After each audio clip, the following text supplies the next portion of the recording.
એક નવકાર મંત્ર સાથે બધા. નમો અરિહંતાણમ નમો સિદ્ધાણમ નમો આયરિયાણમ નમો ઉવજ્જાયાણમ નમો લોએ સબ્બસાહુણમ એસો પંચનમોકારો સર્વપાવપણાસણો મંગલાણં ચ સર્વેસિ પરમં હવૈ મંગલમ.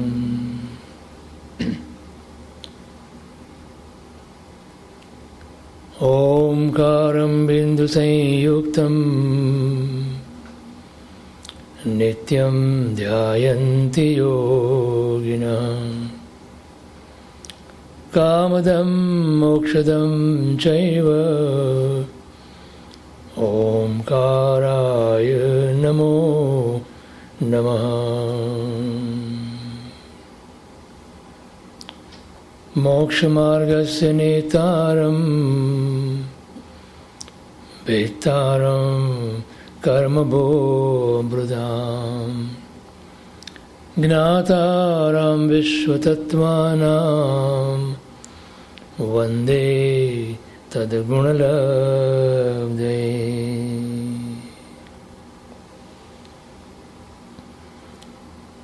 અજ્ઞાનતિમિરાંધાનાં જ્ઞાનાંજલશલાકયા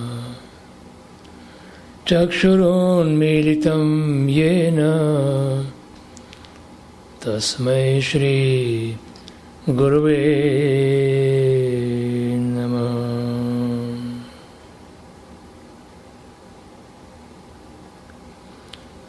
મંગલમય મંગલકરણ વીતરાગ વિજ્ઞાન નમો તાહિ જાતે ભયે હરિહંતાદિ મહા.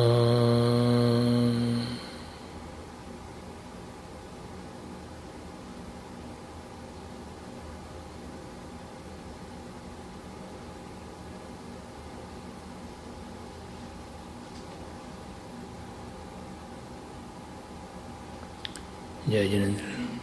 જય આજે સ્વાધ્યાયમાં આત્મોત્થાનનો પાયો પૂજ્ય અધ્યાત્મ યોગી પરમ પૂજ્ય પન્યાસ પ્રવર શ્રી ભદ્રંકર વિજય ગણિવરનું ચિંતન આમાં આપ્યું છે. એમાં આપણે અત્યાર સુધીમાં પહેલું પ્રકરણ કરી ગયા અને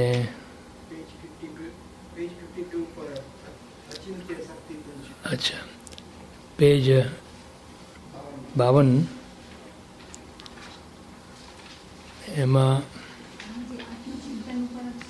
ના હવે આપણે બીજો પ્રકરણ છે આમાં અને એમાં આપણને મૈત્ર્યાદિ ભાવનાનું ચિંતન આપ્યું છે.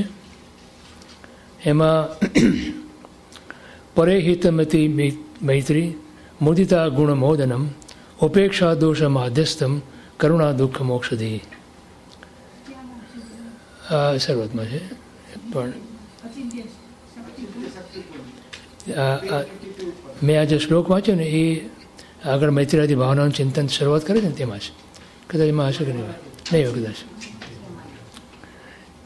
આની આપણે ટાઇટલમાંથી દીધી છે અને એમાં એમ કહે છે મૈત્રીને વ્યાખ્યા કરે છે કે બીજાના હિતનો વિચાર તે મૈત્રી ભાવના.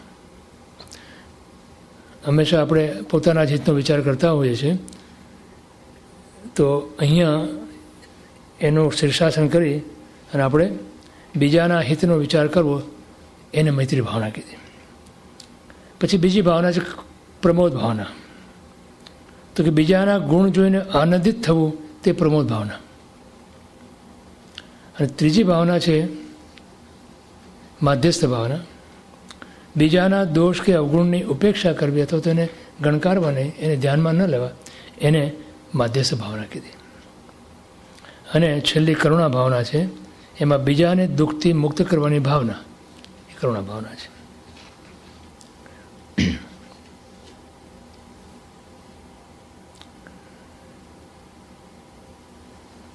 તો અચિંત્ય શક્તિપુંજ એ આપણને અહીંયા ત્યાંથી શરૂઆત કરીએ છીએ.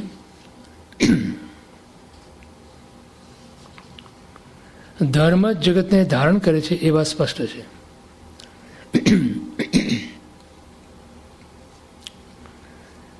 સામાન્ય રીતે આપણે ધર્મનો અર્થ શું કરીએ છીએ? ધર્મનો અર્થ શું કરીએ છીએ આપણે સામાન્ય? ધર્મ કોને કહેવાય?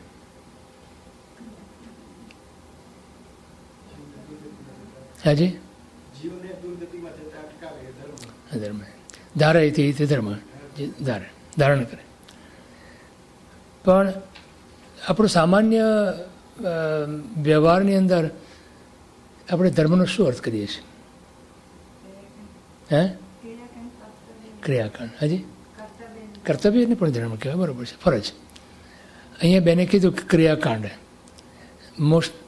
મોસ્ટ પ્રોબેબલી કદાચ એ બહુ જ સીમિત રીતે અર્થને આપણે સ્વીકારીએ છીએ અને લગભગ એ રીતે માનીએ છીએ કે કોઈએ કંઈક ક્રિયા કરી તો એને આપણે ધર્મ માન્યો. એ સામાયિક કરી તો સામાયિક ધર્મ કરે છે. કોઈ પૂજા કરવા ગયું તો આપણે એમ કહીશું કે ધર્મ કરે છે. કોઈ ઉપવાસ આદિ વગેરે કર્યા તો કે આપણે કરીએ ધર્મ કરે છે. દાન કર્યું તો આપણે એમ કહીએ છીએ ધર્મ કરે છે. તો એ તો બધા ધર્મની ક્રિયાઓ થઈ. જોકે એ ક્રિયા પણ અનુષ્ઠાન તો ત્યારે બને ધર્મનું અનુષ્ઠાન નથી હજી. તમે સામાયિકની ક્રિયા કરી કે પૂજા ભક્તિ કરી એ ક્રિયા છે, અનુષ્ઠાન નથી. અનુષ્ઠાનનો અર્થ શું છે કે પ્રભુએ એ જે ક્રિયામાંથી ભાવ જન્મવો જોઈએ, ગુણ પ્રગટ થવો જોઈએ આપણામાં, એ જો થાય તો એને ભગવાન અનુષ્ઠાન રૂપે માને છે.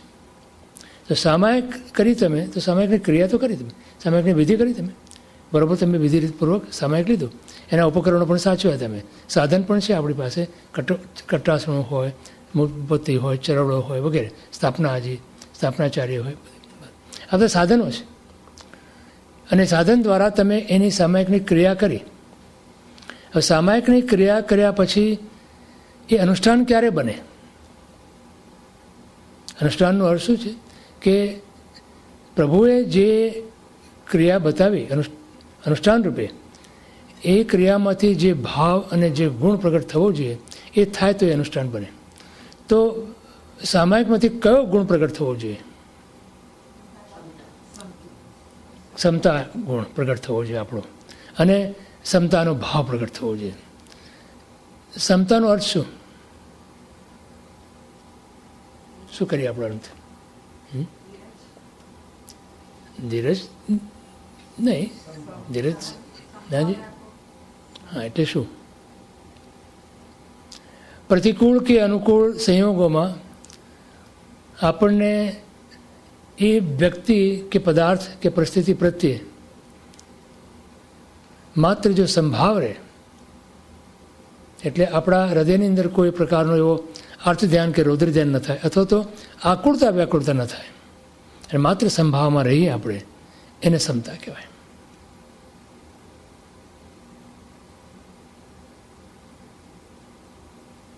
તો ક્ષમતાનો ભાવ જો સામાયિકમાંથી પ્રગટ થાય, એટલે સામાયિકની અંદર સમ શબ્દ છે પહેલો, સમ, આય અને ઈક પ્રત્યે લાગ્યો છે. સમ એટલે ક્ષમતા, સંભાવ, આ એટલે આવવું, આપણામાં એ સંભાવનો કે ક્ષમતાનો ગુણ પ્રગટ થવો, એને સામાયિક કહેવાય. તો જો આપણે સામાયિક કર્યું તો આપણે કર્મી બંધીમાં બોલીએ છીએ સાવજ્યમ જોગમ પચુખામી. એનો અર્થ શું? બધા જ પ્રકારના સાવધ્ય એટલે પાપ વ્યાપારનો ત્યાગ કરી અને હું હવે સામાયિકમાં બેસું છું. એટલે હવે હું ક્ષમતા ભાવની કે ક્ષમતાની સાધના કરું છું, એની ઉપાસના કરું છું. તો તે વખતે કંઈ કોઈ અનુકૂળ પ્રતિકૂળ બની ગયું, કોઈ વ્યક્તિ તરફથી આપણને કંઈક કહેવામાં આવ્યું કે કોઈ વસ્તુ તરફથી કંઈ આપણને આપણી વસ્તુ કદાચ તૂટી ગઈ ફૂટી ગઈનો અવાજ આવે આપણને, અને એ વખતે પણ આપણું મન વિચલિત ન થાય, એમાં પણ આપણે સંભાવ રાખી શકીએ, એ સામાયિકનો ભાવ છે. તો એ સામાયિકની ક્રિયા તમારી અનુષ્ઠાન બને. અને એ જ્યારે અનુષ્ઠાન બને અને એમાંથી જ્યારે ગુણ પ્રગટ થાય આપણામાં, એ ગુણ પ્રગટ થાય એને જ ભગવાન ધર્મ કહે છે. બાકી તમે ક્રિયા કરો એને ભગવાન ધર્મ નથી કહેતા. તમારામાં ગુણ પ્રગટ થાય, દોષ જાય, એને ધર્મ કહેવાય. તો ધર્મ જ જગતને ધારણ કરે છે. તો તમે વિચારો કે આજે ગુણવાન હોય કોઈ, કે ગુણવાન વ્યક્તિ હોય, અને ગુણ પ્રત્યેની આપણી અનુમોદનાની ભાવના હોય, તો જગતની અંદર બધી વ્યવહાર સરખી રીતે ચાલી શકે. જગતનો વ્યવહાર ચલાવવા માટે પણ તમને ગુણવાન વ્યક્તિઓ જોઈએ. જો દોષવાન વ્યક્તિ હશે તો એનાથી જગતની અંદર ઘણી બધી ખાના ખરાબી થઈ શકે. જ્યારે ગુણવાન વ્યક્તિ હશે તો જગતની અંદર બધું જેમ જોઈએ એમ આપણને થઈ શકે. તો જગતને ધારણ કરે એ વાત સ્પષ્ટ છે. અને ધર્મ એ મૈત્રી આદિ ભાવ સંયુક્ત હોય તો જ ધર્મ કહેવાય. એટલે સંભાવનો વિચાર કર્યો આપણે, તો એમાં મૈત્રીનો ભાવ આવે. તો મૈત્રી આદિ ભાવ આવ્યો એટલે શું? તો કે જગતના સર્વ જીવો પ્રત્યે આપણને મિત્રતાનો ભાવ હોય. હવે તમે જુઓ કે જેને આપણે મિત્ર માનતા હોઈએ એના તરફથી આપણને કદાચ કોઈ વખતે કોઈ એવું પ્રતિકૂળ પણ બને, કે પ્રતિકૂળ પણ કોઈ કદાચ એને આપણા માટે બને, એ વસ્તુ એ વ્યક્તિ જ્યારે બને ત્યારે પણ આપણને એ મિત્ર હોય માટે એના તરફ આપણને કોઈ દુર્ભાવ નથી પેદા થતો. આજે મિત્ર હોય તમારો અને કદાચ તમને કોઈ એના કારણે અગવડતા થઈ, કોઈ પ્રતિકૂળતા થઈ, તો પણ તમે એ મિત્ર માનીને તમને એના તરફ દુર્ભાવ નથી થતો. હવે વિચાર કરો તમે કે તમે જેને દુશ્મન માનો છો, કે આપણે જૈન હોય તો આપણો દુશ્મન કોઈ હોઈ જ ન શકે. એક રાગ દ્વેષ અને કર્મ સિવાય આપણો કોઈ દુશ્મન ના હોઈ શકે. પણ છતાં માની લો કે વ્યવહારની અંદર કદાચ કોઈ આપણો કંઈ હિત ના ચિંતતો હોય, આપણું અહિત કરવા માગતો હોય, એને આપણે દુશ્મન તરીકે માનતા હોય, તો એના તરફ આપણને દુર્ભાવ થશે. પણ જ્યારે તમે એમ વિચાર કરો કે જગતની અંદર રહેલા સર્વ પ્રકારના જીવો પ્રત્યે આપણને મૈત્રી ભાવ હોય, તો કોઈ પણ જીવ પ્રત્યેથી આપણને કોઈ પણ પ્રકારની અગવડતા પડે તો એના પ્રત્યે આપણને દુર્ભાવ નહીં થાય. અને એ જ મૈત્રીનો લક્ષણ છે, એ જ અથવા તો મૈત્રી ભાવ છે. મૈત્રી આદિ વિના જગતને કોણ ધારણ કરી શકે? એક પણ ભાગ્યવાન પુરુષના હૃદયમાં જ્યાં સુધી મૈત્રી હશે ત્યાં સુધી ધારણ કાર્ય ચાલુ રહેશે. અહીં તો પન્યાજી મહારાજે એક મોટું હૈયાધારણ આપ્યું આપણને, કે જગતની અંદર બધા જ કદાચ મૈત્રી, બધા લોકો ના હૃદયમાંથી મૈત્રીનો ભાવ ચાલ્યો ગયો હશે, છતાં પણ જો એક વ્યક્તિ એવી હશે કે જેના હૃદયમાં મૈત્રીનો ભાવ હશે, તો આ જગત ચાલશે. જગતની અંદર બધી જ વ્યવસ્થા થઈ શકશે. કદાચ તમને ખ્યાલ હશે કે ભગવાન મહાવીર સ્વામી ભગવાનના વખતમાં પણ સામાન્ય આપણને ઐતિહાસિક ખ્યાલ છે એ પ્રમાણે ઘણી હિંસા હતી. વેદના એવા અર્થો કરી અને ધર્મના નામે ઘણી હિંસા ચાલતી હતી. ધર્મના નામે ઘણા પ્રાણીઓનું બલિદાન દેવાતું હતું. અને પ્રભુના હૃદયની અંદર આ મૈત્રી આદિનો ભાવ જે જાગ્યો, એ એક વ્યક્તિના જાગવાથી એમણે અહિંસાનો આખો ધર્મ પ્રસરાવ્યો. તો અહીંયા એમ કહે છે કે એક પણ ભાગ્યવાન પુરુષના હૃદયમાં જ્યાં સુધી મૈત્રી હશે ત્યાં સુધી ધારણકારી ચાલુ રહેશે. તો પ્રભુના તે વખતના અસ્તિત્વને કારણે જગતમાં ચાલતી તે વખતની હિંસામાં પણ ઘણો બધો ફેર પડ્યો. અને અહિંસાનું વાતાવરણ પણ પ્રગટ થયું. સર્વથી ઉત્કૃષ્ટ જે અશુભ પરિણામ, તેના કરતાં એકમાત્ર અધિક એવો અશુભ પરિણામ દુર્ગતિમાં જતા જીવન થતું નથી. એનું કારણ એ છે કે સત્પુરુષોના હૃદયમાં મૈત્રી આદિ રૂપ ભાવધર્મ છે. એ ધર્મ ન હોય તો જીવોના અશુભ પરિણામની કોઈ મર્યાદા ન રહે. આજે શું કહેવા માગે છે અહીંયા? કે જીવ ગમે તેટલા અશુભ પરિણામ કરે અને છતાં પણ જો એ પરિણામ અશુભ પરિણામથી એને એક ડંખ લાગે મનની અંદર, અને એ ડંખ ક્યારે લાગે? કે જ્યારે એને કોઈ મહાપુરુષોએ કે કોઈ સત્પુરુષોએ એને કીધું એમ કે તું આ જે અશુભ પરિણામ કરી રહ્યો છે એ અશુભ પરિણામથી તને દુર્ગતિમાં તું જઈશ. તો એ વખતે એને દુર્ગતિનો ડર લાગે, ભય લાગે, અને એને મનમાં ડંખ લાગે તો એ અશુભ પરિણામથી પાછો ફરે. અને જ્યારે અશુભ પરિણામથી પાછો ફરે ત્યારે દુર્ગતિમાંથી જતો બચી શકે. સર્વોત્કૃષ્ટ અશુભ પરિણામની અપેક્ષાએ તેનાથી એક પણ માત્રાહીન એવો અશુભ પરિણામ પણ શુભ ગણાય.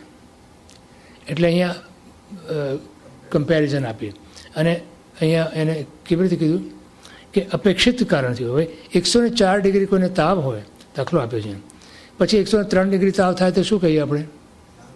એને સારું છે. પણ કોઈને તાવ ન હોય ને 103 ડિગ્રી તાવ હોય તો શું કહીએ આપણે? એને તાવ આવે છે. એમ ઘણા બધા અશુભ પરિણામો જીવના હોય, એમાંથી થોડુંક અશુભ પરિણામ ઓછું થાય એનું તો આપણે શું કહીએ? કે જીવ માર્ગમાં આવ્યો છે, માર્ગે ચડ્યો છે. હવે એનાથી આવા અશુભ પરિણામ ઓછા થશે. તેમ અહીં આ અપેક્ષાને મૂલવવાની છે. અહીં અશુભની માત્રા જે ન્યૂનતા થઈ, અશુભની માત્રામાં જે ઓછાપણું થયું, જે ઓછે અશુભ થયું, તેમાં પણ કારણ સત્પુરુષના હૃદયમાં રહેલો ધર્મ છે. કારણ કે કોઈ એને એમ કીધું કે આ તું કરીશ તો તું દુર્ગતિમાં જઈશ, અથવા તો આ તું જે કરે છે અશુભ છે, તારા પોતાના અહિતનું કારણ બનશે, ત્યારે એમાંથી પાછો ફરે છે. અને પાછો ફરવાની સાથે જ એનું કારણ શું બન્યું? તો કે જે સત્પુરુષે એને પાછો વાળ્યો એમના હૃદયની અંદર ધર્મ હતો માટે. તો મૈત્રી આદિની શક્તિ, મૈત્રી આદિ સ્વરૂપ ધર્મમાં રહેલ ધારણ કરવાની શક્તિ શબ્દોમાં આવે તેમ નથી. તેને શબ્દદેહ આપવાનું કાર્ય અશક્ય પ્રાય છે. એટલે શું કે આને સમજાવવું પણ અશક્ય છે. શબ્દમાં કેવી રીતે મૂકી શકાય આ ભાવને? મૈત્રીનો ભાવ પણ સ્પર્શ થતાં સમજાય છે કે ધર્મ એક એવો પ્રેમપુંજ છે કે જેનાથી આપણે સૌ ધારણ કરાવી રહ્યા છીએ. એ પ્રેમપુંજને કેવળ આત્મા વડે આત્મામાં જ જાણી શકે, જોઈ શકે અને અનુભવી શકે. સૌથી ઊંચામાં ઊંચું અથવા ઉત્કૃષ્ટ પ્રેમપુંજ કોનો? પરમાત્માનો. કારણ કે પરમાત્મા જ્યારે પરમાત્મા બન્યા, તીર્થંકર બન્યા, એના આગલા ત્રીજા ભાવે એમણે એક ભાવના ભાવી હતી. શું ભાવના ભાવી હતી? સભી જીવ કરું શાસન રસી. એનો અર્થ શું થાય?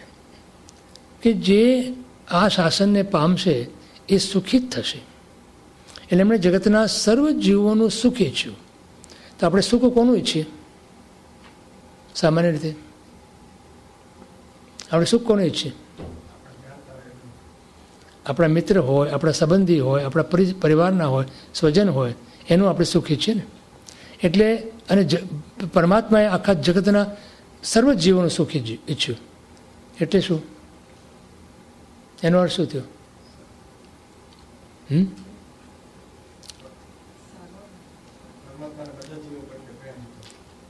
પરમાત્માને બધા જ જીવો પ્રત્યે પ્રેમ છે, બધા જીવો પ્રત્યે મૈત્રીનો ભાવ છે. એમ થયું ને? તો પરમાત્મા એ પરમ પ્રેમજીનો પુંજ છે. એ પ્રેમ પુંજને કેવળ આત્મા વડે આત્મામાં જાણે. તમે પોતે જ જાણી શકો. તમારામાં એ પ્રેમ છે કે નહીં જીવો પ્રત્યે, એ તમને કોઈ કહી ના શકે. તમે પોતે જ જાણી શકો. અને પછી તમારા વર્તનમાં આવે. પરમાત્મા તત્વ સાથે ભાવ અનુસંધાન થતાં એક એવું મોજું આત્મદ્રવ્યમાં ફરી વળ્યું છે કે જેની મીઠાશનું વર્ણન ન થઈ શકે. એ મીઠાશ તે ધર્મ છે જે ધારણ કરે છે.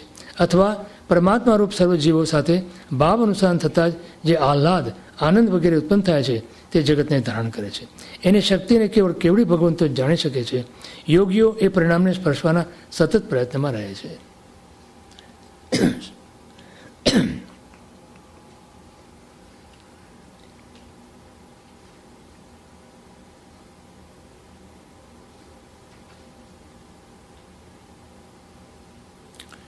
દેવચંદ્રજી મહારાજ સાહેબ સૂર્યનાથ ભગવાનના સ્તવનમાં એમ કહે છે કે પ્રભુ તમારા સમાધિ રૂપ, તમારે પ્રસન્ન વસ્તી ભરપૂર એવા રૂપને જોઈને મને શું યાદ આવે છે? તો કે મને મારો આત્મા યાદ આવે છે. મારો આત્માની અંદર રહેલા એ સમાધિ રસનો મને અનુભવ થાય છે. અહીંયા શું કહે છે આપણને કે પરમાત્માને આપણે જ્યારે જોઈએ, પરમાત્માના દર્શન કરીએ ત્યારે આપણને શું ભાવ થવો જોઈએ?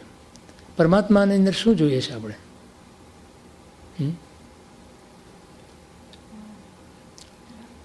પહેલી તો વાત એ છે કે આપણી પાસે પ્રતિમા છે આ કાળમાં, આ કળિયુગ છે ને 5મો આરો, તેમાં આપણી પાસે 2 વસ્તુ છે મુખ્ય. ચોથા આરાની અંદર તીર્થંકર પરમાત્મા સાક્ષાત હતા અને 5મા આરાની અંદર તીર્થંકર પરમાત્મા સાક્ષાત નથી. તો એમની અવેજીની અંદર આપણી પાસે શું છે? એમની પ્રતિમા છે અને બીજી એમની વાણી છે, એટલે કે આગમ. તો કોઈ પણ વસ્તુનું સ્વરૂપ જાણવું હોય કે સમજવું હોય તો એને 4 નિક્ષેપા બતાવે શાસ્ત્રકારો. 4 નિક્ષેપ એટલે 4 રીતે એને જાણી શકીએ આપણે, એનો પરિચય કરી શકીએ આપણે. એમાં 4 નિક્ષેપાના નામ છે નામ, સ્થાપના, દ્રવ્ય અને ભાવ. તો આ 4 નિક્ષેપાથી જે વસ્તુનું આપણે દર્શન કરવું છે, તો જે વસ્તુને આપણે એનું વિચાર કરવો છે અથવા એને જાણવું છે, એને તમે જાણી શકો છો.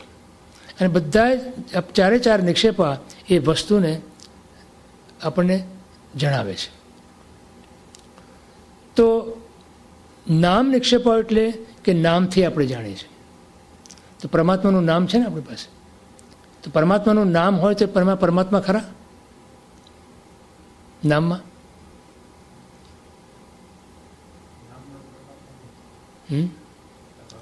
તમારું નામ શું? ધારો કે તમારું નામ કોઈ પૂછે તો તમારું નામ આપો ને. તમે તમારું નામ નિખિલભાઈ હોય, તમારું રૂપાબેન હોય, રેખાબેન હોય, તમારું નામ સરલાબેન ને સરલાબેન, ઇન્દિરાબેન, બરાબર? તમારું નામ તારાબેન, તમારું નામ પ્રવીણભાઈ, રાજેશભાઈ. આ બધા નામ લીધા બધાના, બરાબર? નામથી શું દર્શાવે છે? તમારી ઓળખાણ, રાઈટ? તો નામની અંદર તમે આવી ગયા ને, તો નામ લઉં જ્યારે તમારું, ત્યારે તમે પોતે જ આવી ગયા ને એમાં. ધારો કે તમે દ્રવ્યથી અહીંયા નથી, તમે માનો કે અહીંયા નથી, બીજા રૂમમાં બેઠા છો, અને એમ કોઈ કહે કે પ્રવીણભાઈ ક્યાં છે, તો પ્રવીણભાઈનું નામ દેતાની સાથે પ્રવીણભાઈ જેને ઓળખતા હોય છે પ્રવીણભાઈને, એ પ્રવીણભાઈનું નામથી એમના પોતાનું જે વ્યક્તિત્વ હોય, એમનું જે સ્વરૂપ હોય, એ પોતાનું એનું રૂપ હોય, એના મનમાં આવી જાય ને. તો નામ નિક્ષેપાની અંદર નિક્ષેપો કહેવાય ને, એક પ્રકારે જાણવાની રીત. તો નામની અંદર જેમ આપણે એ પ્રત્યક્ષ દેખાય છે આપણને, એ વ્યક્તિ કે વસ્તુ જે હોય એ આપણે પ્રત્યક્ષ થાય છે. એમ જ્યારે પરમાત્માનું નામ લઈએ આપણે, જ્યારે મહાવીર ભગવાન કહીએ આપણે, કે ઋષભદેવ ભગવાન કહીએ કે પાર્શ્વનાથ ભગવાન કહીએ, ત્યારે શું આવે? પરમાત્મા આવે કે નહીં? સમજાય છે હું શું કહું છે? કે નામની અંદર જેમ આપણે અત્યારે વ્યક્તિનું નામ લઈએ તો વ્યક્તિનું આખું સર્વાંગીપણું આપણા નજર સમક્ષ આવી જાય છે. એ જ પ્રમાણે જ્યારે પરમાત્માનું નામ લેતાની સાથે આપણામાં હૃદયમાં શું આવવું જોઈએ? પરમાત્મા આવે ને. તો નામની અંદર પરમાત્મા થયા ને. સમજાય શું? પછી સ્થાપના. તમે તમારા દાદાનો ફોટો રાખ્યો હોય ઘરની અંદર, બરાબર? તો તમે શું કહો? આ મારા દાદા છે, કહો કે નહીં? છે ત્યાં દાદા? સાક્ષાત દાદા છે? નથી. પણ છતાં તમે શું કહો છો? અમારા દાદા છે. તો એ સ્થાપના થઈ. તો જેમ સ્થાપનાની અંદર પણ તમે જે વ્યક્તિની સ્થાપના તમે જોવો છો એ વ્યક્તિ પોતે જ ખડી થઈ જાય છે ત્યાં. એમ આ પ્રતિમાજી સ્થાપના કહેવાય. કોની છે પ્રતિમાજી? આદેશ્વર ભગવાન. જ્યારે તમે આ પ્રતિષ્ઠાને જુઓ ત્યારે તમને શું લાગે અંદર? આદેશ્વર દાદા લાગે કે નહીં? તો સાક્ષાત પ્રભુ અહીંયા છે એવું લાગે કે નહીં તમને?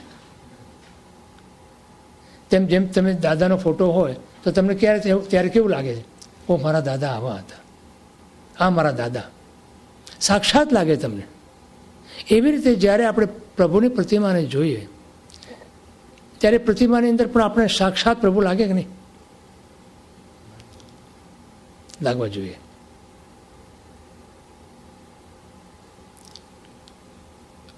અત્યારે સિમંદર સ્વામી મહાદેવ ક્ષેત્રની અંદર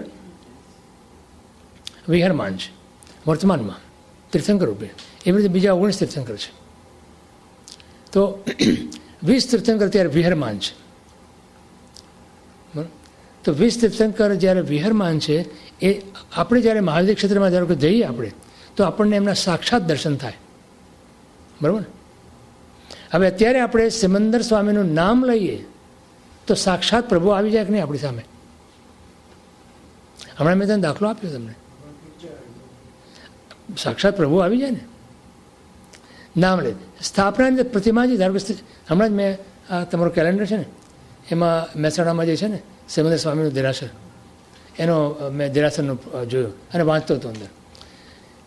એ જ વખતે મને એ જેવું એનું વાંચ્યું તરત જ સિમંદર સ્વામીની પ્રતિમાજી સાક્ષાત હોય. અને એ સિમંદર સ્વામીની પ્રતિમાજી સાક્ષાત હોય તો મને મહાદેવ ક્ષેત્રની અંદર વિહરમાન લખ્યું છે અંદર કે મહાદેવ ક્ષેત્રમાં અત્યારે વિહરમાન વર્તમાન તીર્થંકર પરમાત્મા. તો એમ થયું કે વર્તમાનની અંદર સિમંદર સ્વામી અત્યારે વિહરમાન. સ્થાપનાથી નામથી તીર્થંકર પરમાત્મા અથવા પરમાત્મા પોતે સાક્ષાત લાગે ને. આપણે કેટલા બધા ભાગ્યશાળી કહેવાય કે આદેશ્વર ભગવાન તો કેટલા કાળ પહેલાં નિર્વાણ પામીને મોક્ષે ગયા. સિલસિલા આપણે લોકાગ્રે આપણા માટે આપણે દર્શન દેવા માટે અહીંયા પધાર્યા છે. એક સ્તવનામાં આવે છે ને, કૃપા કરકે પ્રભુ દર્શન દીનો. આપણે દર્શન કરવા જઈએ છીએ, આપણે પરમાત્માના દર્શન કરવા જઈએ. આપણી શું તાકાત છે પરમાત્માના દર્શન કરવાની? પરમાત્મા પોતે આપણને દર્શન આપે છે. પરમાત્મા પોતે આવીને આપણને દર્શન આપે. આપણે આપણી તાકાત ખરી દર્શન કરવાની? દ્રષ્ટિ જોઈએ ને દર્શન કરવા માટે. એ દ્રષ્ટિ ક્યાં છે આપણી પાસે? તો કે પરમાત્મા કૃપા કરકે પ્રભુ દર્શન દીનો. પ્રભુએ એટલી બધી કૃપા કરી છે આપણા ઉપર કે આપણને દર્શન આપ્યા છે. આપણને પ્રતિમાજી રૂપે, નામ રૂપે, એટલે નામ સ્થાપના રૂપે આપણને આજે અહીંયા સાક્ષાત પ્રભુ છે. અને આ વાણી જે છે, આગમ જે છે, એ સાક્ષાત પ્રભુ ખરા કે નહીં? લાગે છે? તમારો કાગળ ગયો હોય ક્યાંય, તમે કાગળ લખો, તમારી વાણી છે ને અંદર. એ કાગળ વાંચીને લોકો જેને કાગળ મળે એ શું ત્યાં બેઠો બેઠો વિચાર કરે? એના મનમાં શું આવે? તમારું સાક્ષાત પ્રતિબિંબ આવી જાય કે નહીં? દીકરીબાઈનો કાગળ આવ્યો હોય મારા ઉપર તો હું વાંચતો હોઉં ત્યારે હું શું લાગે? મને શું કે as if નિખિલભાઈ is talking to me. લાગે કે નહીં? તારો ઈમેલ આવે તો મને શું લાગે? સાક્ષાત Hina is talking to me. લાગે કે નહીં? તો જેમ આપણને એમાં સાક્ષાત લાગે છે એવી રીતે પ્રભુની વાણી, આ પ્રભુના સ્વમુખે જે વાણી નીકળી એ વાણીનો જ્યારે તમે વિચાર કરો કે વાંચો કે સાંભળો ત્યારે તમને શું લાગવું જોઈએ? કે પ્રભુ સાક્ષાત મને કહી રહ્યા છે. લાગે કે નહીં? તો કે જ્યારે આપણને આ નામ સ્થાપનારૂપ પ્રભુ મળ્યા છે ત્યારે આપણને સાક્ષાત પ્રભુ મળ્યા છે. તો બોલો, હેમચંદ્રાચાર્ય તેમ કહે છે કે આ કલિકાળ પણ મારા માટે સારો કાળ છે.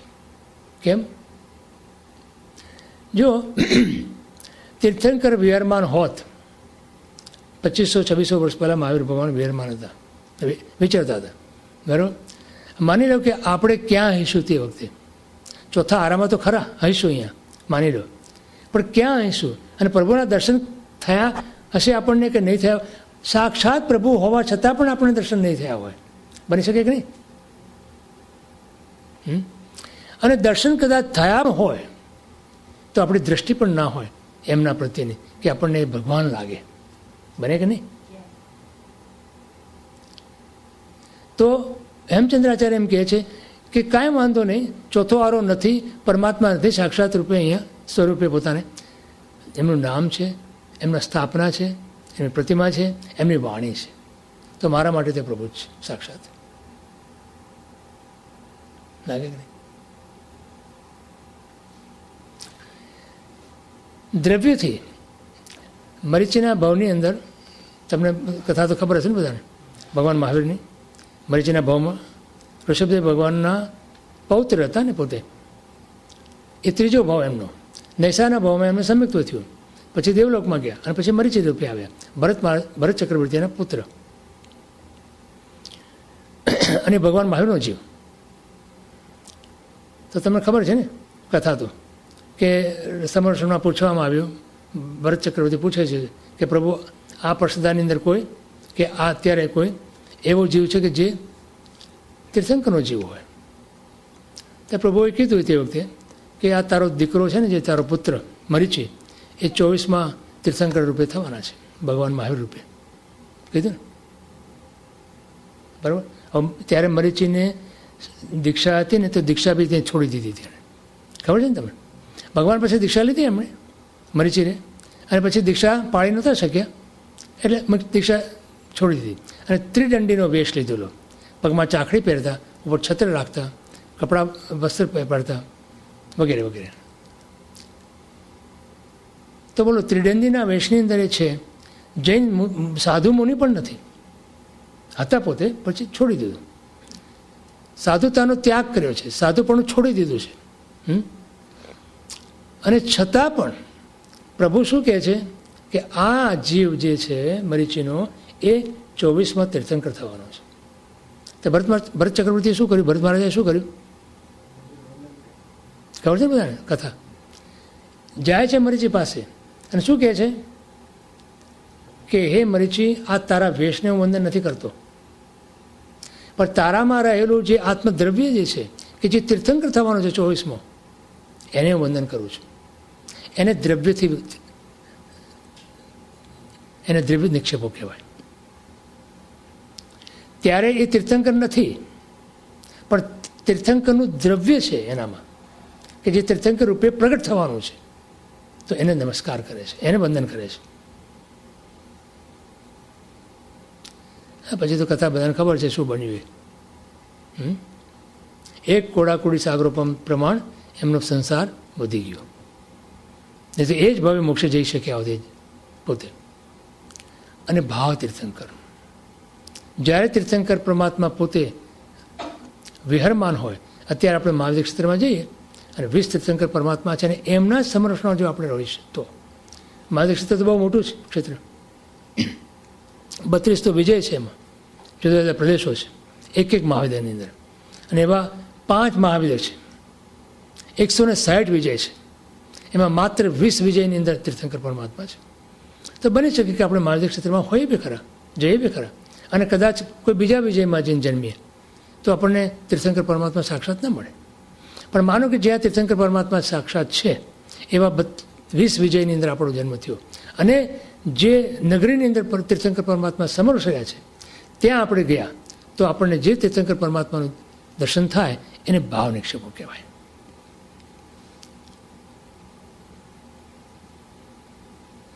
તો પરમાત્મા તત્વ અથવા તો પરમાત્માને આપણે ક્યાં જોવાના છે? બોલો. એમના નામમાં પરમાત્મા છે, એમની સ્થાપનામાં પરમાત્મા છે, એમના દ્રવ્ય રૂપે પણ પોતે પરમાત્મા છે, અને ભાવ રૂપે પણ પરમાત્મા છે. તો નામ, સ્થાપના, દ્રવ્ય અને ભાવ, ચારે ચાર નિક્ષેપાય, ચારે ચાર પ્રકારે આપણે પરમાત્માને સ્વીકાર કરીએ છીએ. પછી એ પરમાત્માનું જે સ્વરૂપ જે છે એ પરમાત્માનું જે સ્વરૂપ જે છે એ અનંત જ્ઞાન દર્શન ચારિત્ર્યથી યુક્ત છે. બરાબર ને? એમને અનંત ચતુષ્ટય જ્ઞાન દર્શન ચારિત્ર્ય અને વીર્ય, આ ચાર એમના ગુણો સંપૂર્ણપણે પ્રગટ થયેલા છે. સમજ્યા છે ને? તો આ જ્યારે પ્રગટ થયા ત્યારે એ જ્ઞાન દર્શન ચારિત્ર્ય અને વીર્ય એ બહારથી કંઈ લઈ આવ્યા નહોતા. એ બરાબર ને? ક્યાંથી પ્રગટ થયા? પોતાનામાં આવતા ને, પોતાનામાં પડ્યા હતા ને. તો એ આત્માની અંદરથી જે જ્ઞાન દર્શન ચારિત્ર્ય અને વીર્ય અનંત ચતુષ્ટય રૂપે પ્રગટ થયું, એ કેવી રીતે થયું હતું કે બધા કર્મ મળતી રહિત થઈ ગયું માટે ગાતિ કર્મનો નાશ કર્યો. જ્ઞાનાવરણી, દ્રષ્ટાવરણી, મૌની અને અંતરાય, આ પાંચેય કર્મનો નાશ કર્યો એટલે કેવળ જ્ઞાન પ્રગટ થયું, એટલે અનંત ચતુષ્ટય પ્રગટ થયા. બરાબર? તો એ અનંત ચતુષ્ટય પ્રગટ થયા એ પહેલાં એ આત્મદ્રવ્ય કેવું હતું?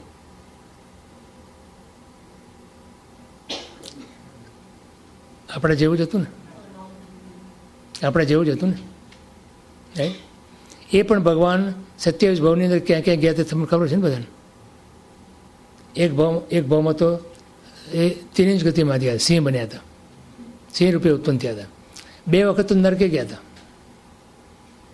એક 4થી નરકે અને એક 7મી નરકે. બરાબર? તો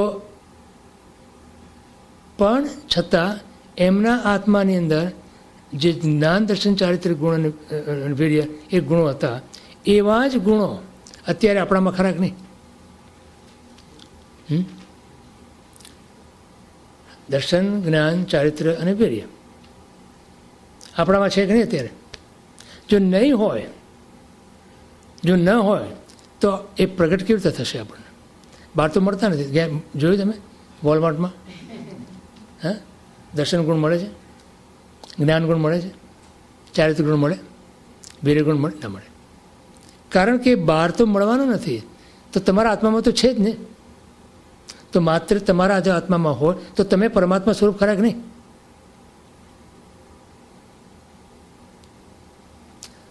હા, તો સર્વ જીવ છે સિદ્ધ સમ, ખરા કે નહીં? સિદ્ધના તમે સાધર્મિક તો ખરા કે નહીં? ચલો, ત્યાંથી સિદ્ધ નથી આપણે, પણ એના સાધર્મિક તો ખરા કે નહીં?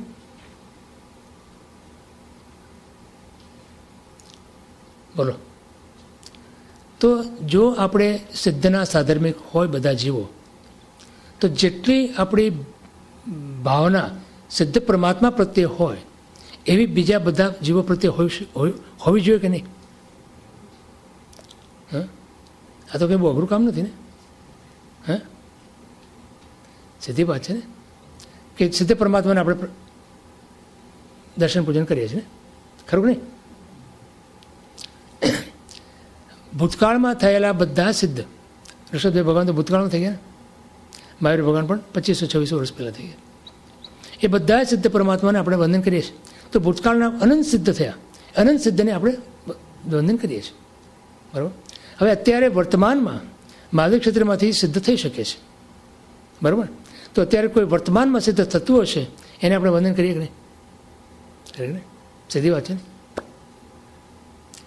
તો ભવિષ્યની અંદર જે સિદ્ધ થવાના હોય એને પણ આપણે વંદન કરી શકીએ કે નહીં? કરવા જોઈએ કે નહીં? નહીં સમજાણું?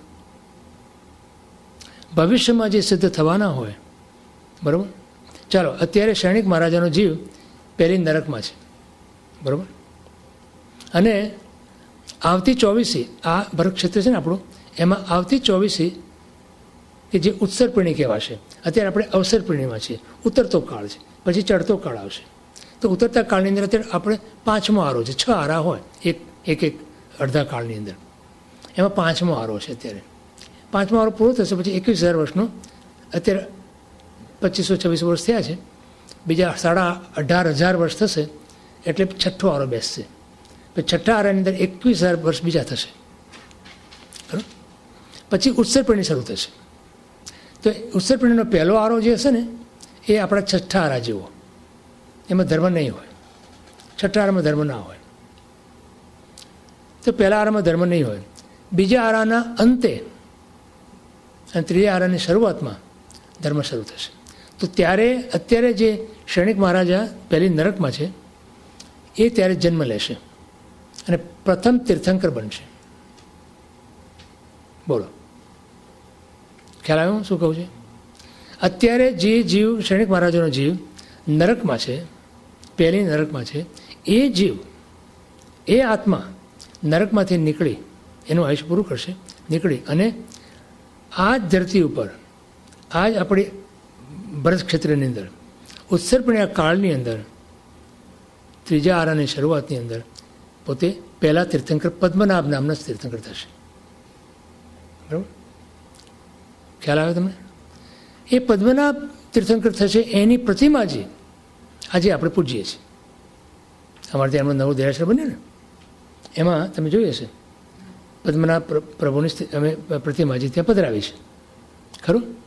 હવે પદ્મનાભ પ્રભુ તો થવાના છે આજથી 3 આરા પછી, 5મો, 6ઠ્ઠો ને પહેલો, બીજો, એ બધા આરા પૂરા થશે ત્યારે ઉત્સર્પણીમાં કેટલા હજાર વર્ષો બાકી છે. અત્યારે તો નરકમાં છે, એને બોલો આપણે વંદન કરીએ છીએ કે નહીં? વંદન કરીએ છીએ કે નહીં? તો ભાવિમાં જે સિદ્ધ થવાના છે એને આપણે વંદન કરીએ છીએ ને, બરાબર? હવે આપણે આટલા જણ બેઠા છીએ, બરાબર? એમાંથી અને તમે જે જીવોના પરિચયમાં આવો છો એના આજે એમાંથી કોણ પહેલું સિદ્ધ થશે તમને ખબર છે? આટલા બેઠા છે એમાંથી પણ કોણ પહેલું સિદ્ધ થશે કોઈને ખબર નથી.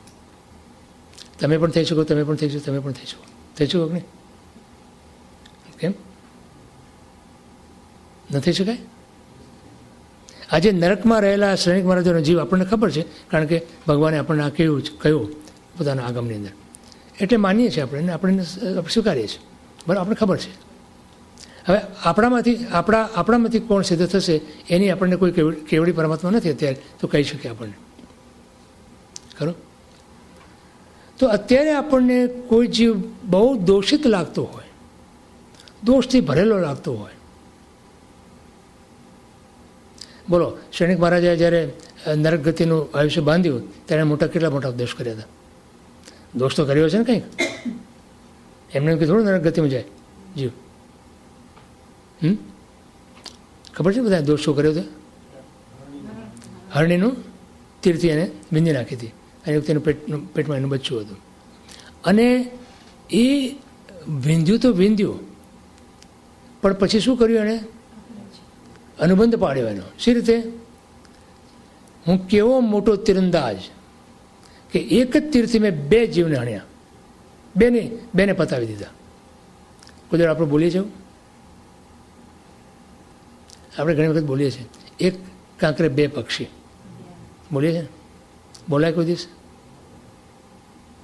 કેટલું સહેલાઈથી આપણે બોલી જઈએ છીએ. હા,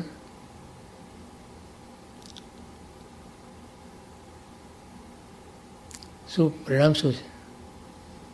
શણિક મહારાજાને એના કારણે નરક ગતિનું નિકાચિત કરવા બાંધ્યું.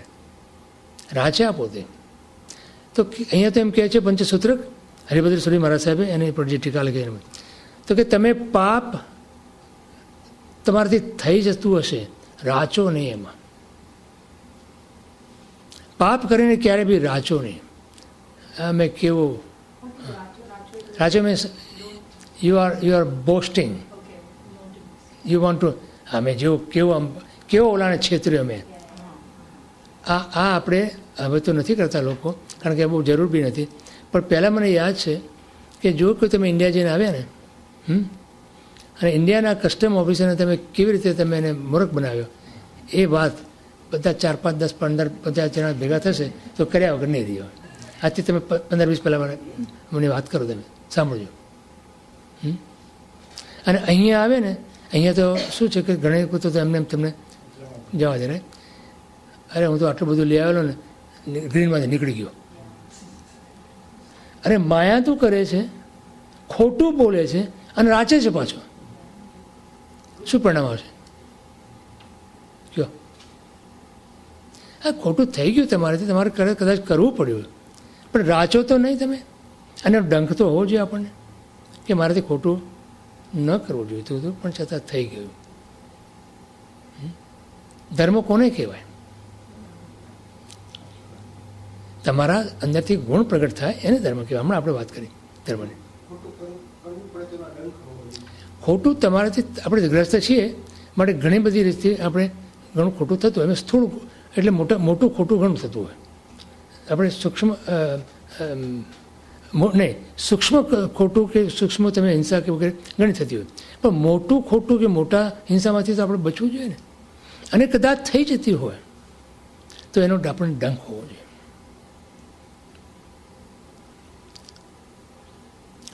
નાવા જઈએ આપણે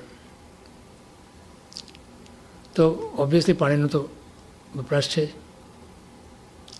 અમે ત્યાં અમારા સ્વાધ્યાયમાં એક વાત કરીએ છીએ અમે હંમેશા કે જો તમારાથી બકેટ ડોલ કે જે તમે કહેતા હોય એનીથી તમે ન નાહી શકતા હોય, તો ન તમને ફાવતું હોય તો ભલે તમે શાવર વાપરો, એનો કોઈ વાંધો નથી. પણ તમે એક નિયમ રાખો કે 3 મિનિટ શાવર. પછી બહેનો ફરિયાદ કરી, બહેનોએ કે અમારે 3 મિનિટમાં અમારું કામ ન થાય. તો મેં કીધું બહેનો માટે જ્યારે માથું ધોવાનું ત્યારે 5 મિનિટ, 10 મિનિટમાં ચાલો 10 મિનિટ આપી તમને, પણ બાકીના સમયમાં 3 મિનિટ. બરાબર? તમને એટલું જ માત્ર તમે કરો ને, એટલું જ માત્ર ખાલી તમે એટલું જ તમે મનમાં એક જાગૃતિ રાખો કે આ હું પાણીનો વપરાશ જે કરું છું એમાં કેટલા જીવોની હિંસા છે, તો મારાથી બને એટલી ઓછી કરો. હવે એમાં તમારું કંઈ તમારા જીવન વ્યવહારની અંદર કે તમારા જે રીતે તમે જીવતા હોય એમાં એક તસું માત્રનો ફેરફાર નથી પડવાનો. આપણે તો ધર્મ કરવો એટલે જેને મોટો ત્યાગ, મોટું sacrifice. No, there is no sacrifice. તમે તમારું જે કરતા હોય કરે જાઓ, કંઈ કોઈને વાંધો નથી. તમે શ્રીખંડપુરી ખાવા, તમારે રસપુરી ખાવા, તમારે લાડવા ખાવા, તમારે ગુલાબજાંબુ ખાવા, ખાઓ, તમે આરામથી કરો. પણ એ વખતે તમે એટલું જ વિચારો, માત્ર બીજું કંઈ કહેતો નથી, એટલું જ વિચારો કે આ હું નથી ખાતો કે હું નથી ખાતી, મારું શરીર ખાય છે.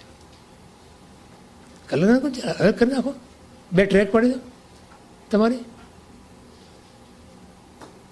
બોલો, આટલું જ માત્ર કરવાથી હવે એમાં તો બહુ મોટું કરી નાખ્યું. તમે શું કરી નાખ્યું? તમે એ જ નહીં ખાવાના, તમે એ જ લાડવા તમે ખાવાના છો, એ જ ગુલાબજાંબુ ખાવાના તમે, એ જ તમે દૂધપાક અને શ્રીખંડ ને બધું ખાવાના છો. બરાબર?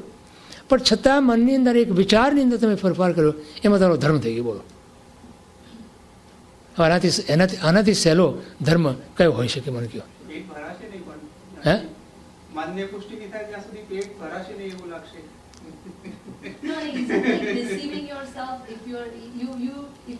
નહીં, ભલે તમે એક વખત તમને એમ લાગે કે તમે આ માયા કરો છો, દંભ કરો છો, ના વાંધો નહીં, એટલું માની લ્યો. એ કરતી વખતે આ મને ગુરુની શિક્ષા છે, આ મને ગુરુ ભગવાનની આજ્ઞા છે, બસ.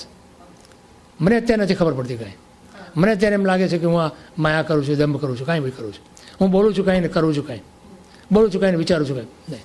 વિચારની અંદર ધીમે ધીમે કરશો તમે એટલે આવશે તમારો, અને પછી તમારાથી ભિન્ન થઈ જશે. પછી તમને એનો સ્વાદ નહીં રહે. મેં તમને ગયા વખતે બી કીધું હતું, ખ્યાલ હોય તો યાદ હોય તો તમને. ગુલાબજાંબુ ખાઓ તમે? હે ને? ભાવે છે ને? હું તમને એમ કહું, હું તમને ત્યારે બી મેં કીધું હતું ને અત્યારે ફરી રિપીટ કરું તમને કે તમે ગુલાબજાંબુનો સ્વાદ લઈ શકો જ નહીં. You remember that, right?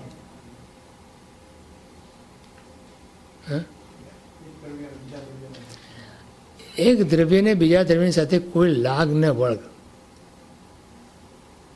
કોઈ લાગે વળગે નહીં. તમે તમારા રાગને ત્યાં માણી રહ્યા છો. ગુલાબજાંબુના સ્વાદને જાણી શકો ખરા તમે, કારણ કે જાણવાનો સ્વભાવ છે આપણો આત્માનો, જ્ઞાન ગુણ છે આપણામાં. તમે ગુલાબજાંબુના સ્વાદને જાણી જરૂર શકો, માણી ના શકો. બોલો,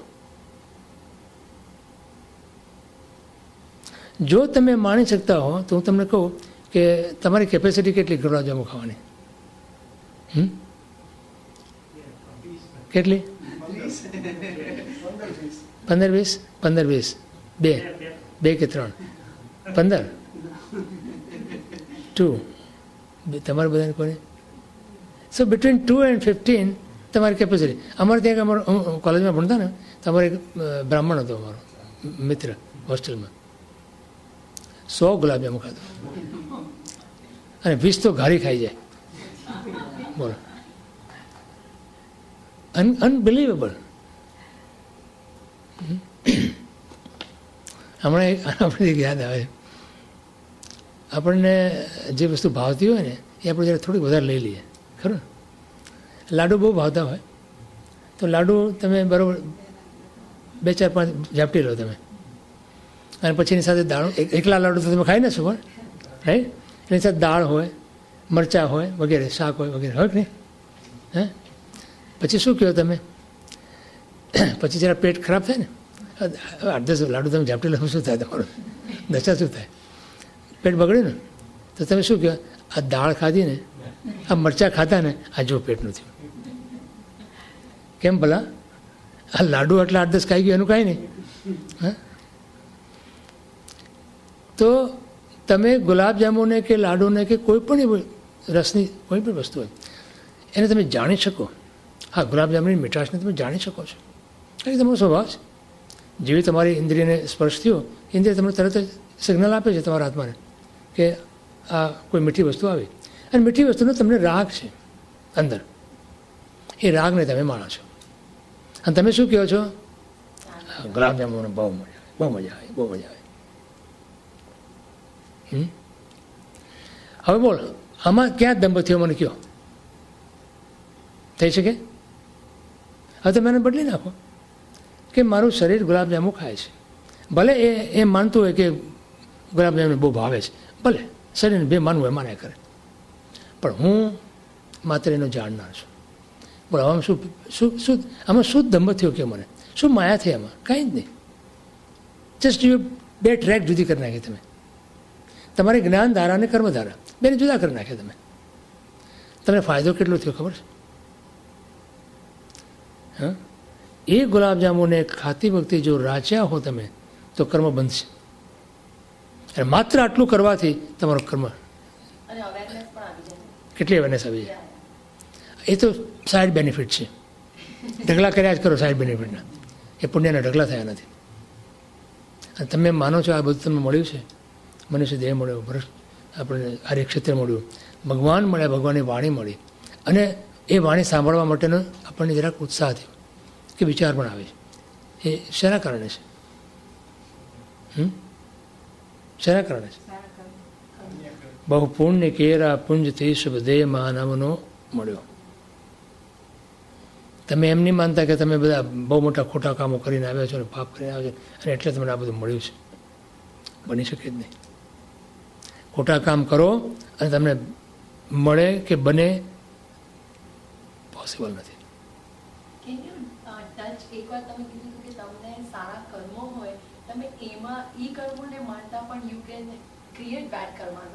યસ, રાઈટ.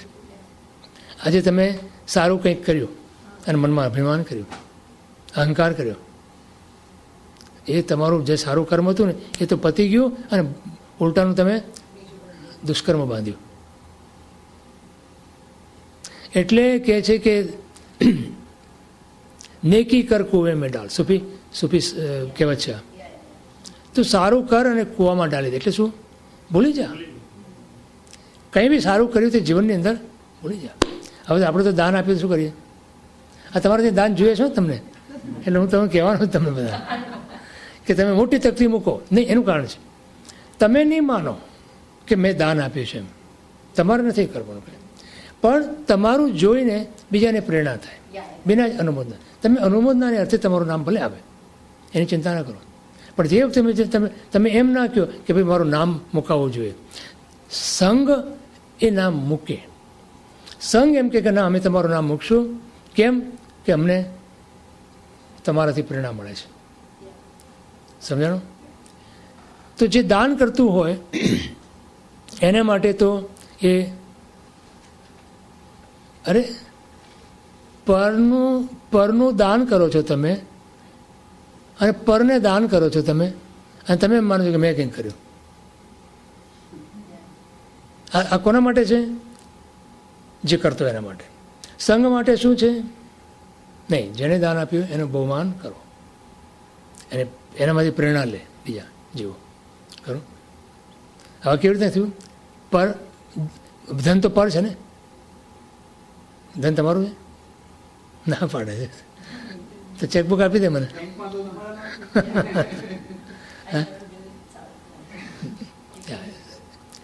મજા કે સાઈડ પર છે ને ધન તો. હા, તમે દાન કોને કરો છો? પરને. અરે પરનું દાન તમે પરને કરો છો, એમાં તમારું શું? એમાં રહીમ ખાન ખાના બહુ મોટા કૃષ્ણ ભક્ત હતા. પોતે મુસ્લિમ હતા પણ કૃષ્ણ ભક્ત હતા. તુલસીદાસના સમયના. હે રહીમ ખાન ખાના, ખાન ખાના મોટા મોટા ઘરાણા હતા, પોતે ઘણા સુખી હતા. તુલસીદાસના સમયમાં થયા. તુલસીદાસને એ લોકો એક સમયના. તુલસીદાસ બાજુ રામના ભક્ત અને કૃષ્ણના ભક્ત. એક ગરીબ બ્રાહ્મણ તુલસીદાસ પાસે આવ્યો અને કીધું કે યાચના માટે આવ્યો છું, કંઈક મદદ માટે આવ્યો છું, દીકરીના લગ્ન લીધા છે અને કંઈક મદદ કરો. હવે તુલસીદાસ તો ફક્કડ માણસ હતા. એ કહે કે ભાઈ હું તો અહીંયા બેઠો બેઠો રામાયણ લખ્યા કરું છું અને ભગવાનનું નામ લયા કરું છું, મારી પાસે કંઈ તને આપવાનું એવું નથી કે તારી દીકરીનું જે પ્રસંગ છે એમાં મદદરૂપ થઈ શકે. પણ હું તને એક ચિઠ્ઠી લખી આપું છું. રહીમ ખાનખાના મારો મિત્ર છે, કૃષ્ણ ભક્ત છે, અને રોજ સવારના પરમાં ઉઠી અને ત્યાં પોતાના હવેલી છે ત્યાં બેસીને દાન આપે છે. કોઈ પણ માણસ છે, ડઝન્ટ મેટર હુ, જે આવે એને દાન આપે છે, અને તમે જેટલું જોઈએ એટલું દાન આપે તમને. એટલું બધું ઉદાહરણ. એનું ચિઠ્ઠી લખી આપું છું, તને ત્યાં તારું કામ થઈ જશે. તુલસીદાસે ચિઠ્ઠીમાં લખ્યું કે એક વાત તમારી એક વાત મને સમજાતી નથી. એમણે તો કવિતાની ભાષામાં લખ્યું હતું, કવિતા કરી હતી. તુલસીદાસ કવિ હતા ને, એટલે કવિ ભાષામાં લખ્યું હતું. મને કવિતા અત્યારે યાદ નથી, પણ એનો મિનિંગ તમને કહું છું. એમણે લખ્યું કે તમે જે આ એક વાત મને તમારી સમજાતી નથી, અને તે એ કે તમે જ્યારે અહીંયા દાન આપવા બેસો છો ત્યારે તમારી આંખ ઢળેલી હોય છે, નીચા નયન હોય છે. દાન આપે ને આમ તો આમ આપે ને તમે, પણ એ આપતા ને જ્યારે દાન ત્યારે નીચે નયને દાન આપતા. હે ના, એ તો ખરું, પણ એ બી ખરું, એ તો મોટું કારણ છે. એ કે મને સમજાતું નથી કે તમારી આંખો કેમ ઢળેલી હોય છે દાન આપતી વખતે. બ્રાહ્મણ લઈ ગયો ચિઠ્ઠી એમની પાસે, રેમ ખાના પાસે. રેમ થોડું સ્મિત આપ્યું, અને પછી પોતે બી કવિ હતા એટલે એમણે નીચે એને જવાબ લખ્યો કવિતામાં જ કે આ જે લોકો એમ માને છે કે રહીમ ખાના દાન કરે છે તો કૃષ્ણનું, છે તો પ્રભુનું, અને લોકો એમ માને છે કે રહીમ ખાના આપે છે. એટલે શરમનો માર્યો મારાથી આંખ ઊંચી નથી થતી. શું કીધું? કે મને લોકો જ્યારે એમ કહે કે રહીમ તો બહુ દાનેશ્વરી છે, આટલું દાન આપે છે, મને એટલી શરમ આવે છે કે હું મારી આંખ ઊંચી નથી કરી શકતો. આ દાન છે. બ્રાહ્મણે ચિઠ્ઠી આપી, બ્રાહ્મણે તો ન્યાલ કરી દીધો, આપી દીધું જે કંઈ એને જોઈતું હતું. દીકરીનો પ્રસંગ સચવાઈ ગયો, પણ એને કીધું કે તું એટલું મારું કામ કર. તુલસીદાસના ચિઠ્ઠી પહોંચાડ્યા, જાય છે પહોંચાડવા.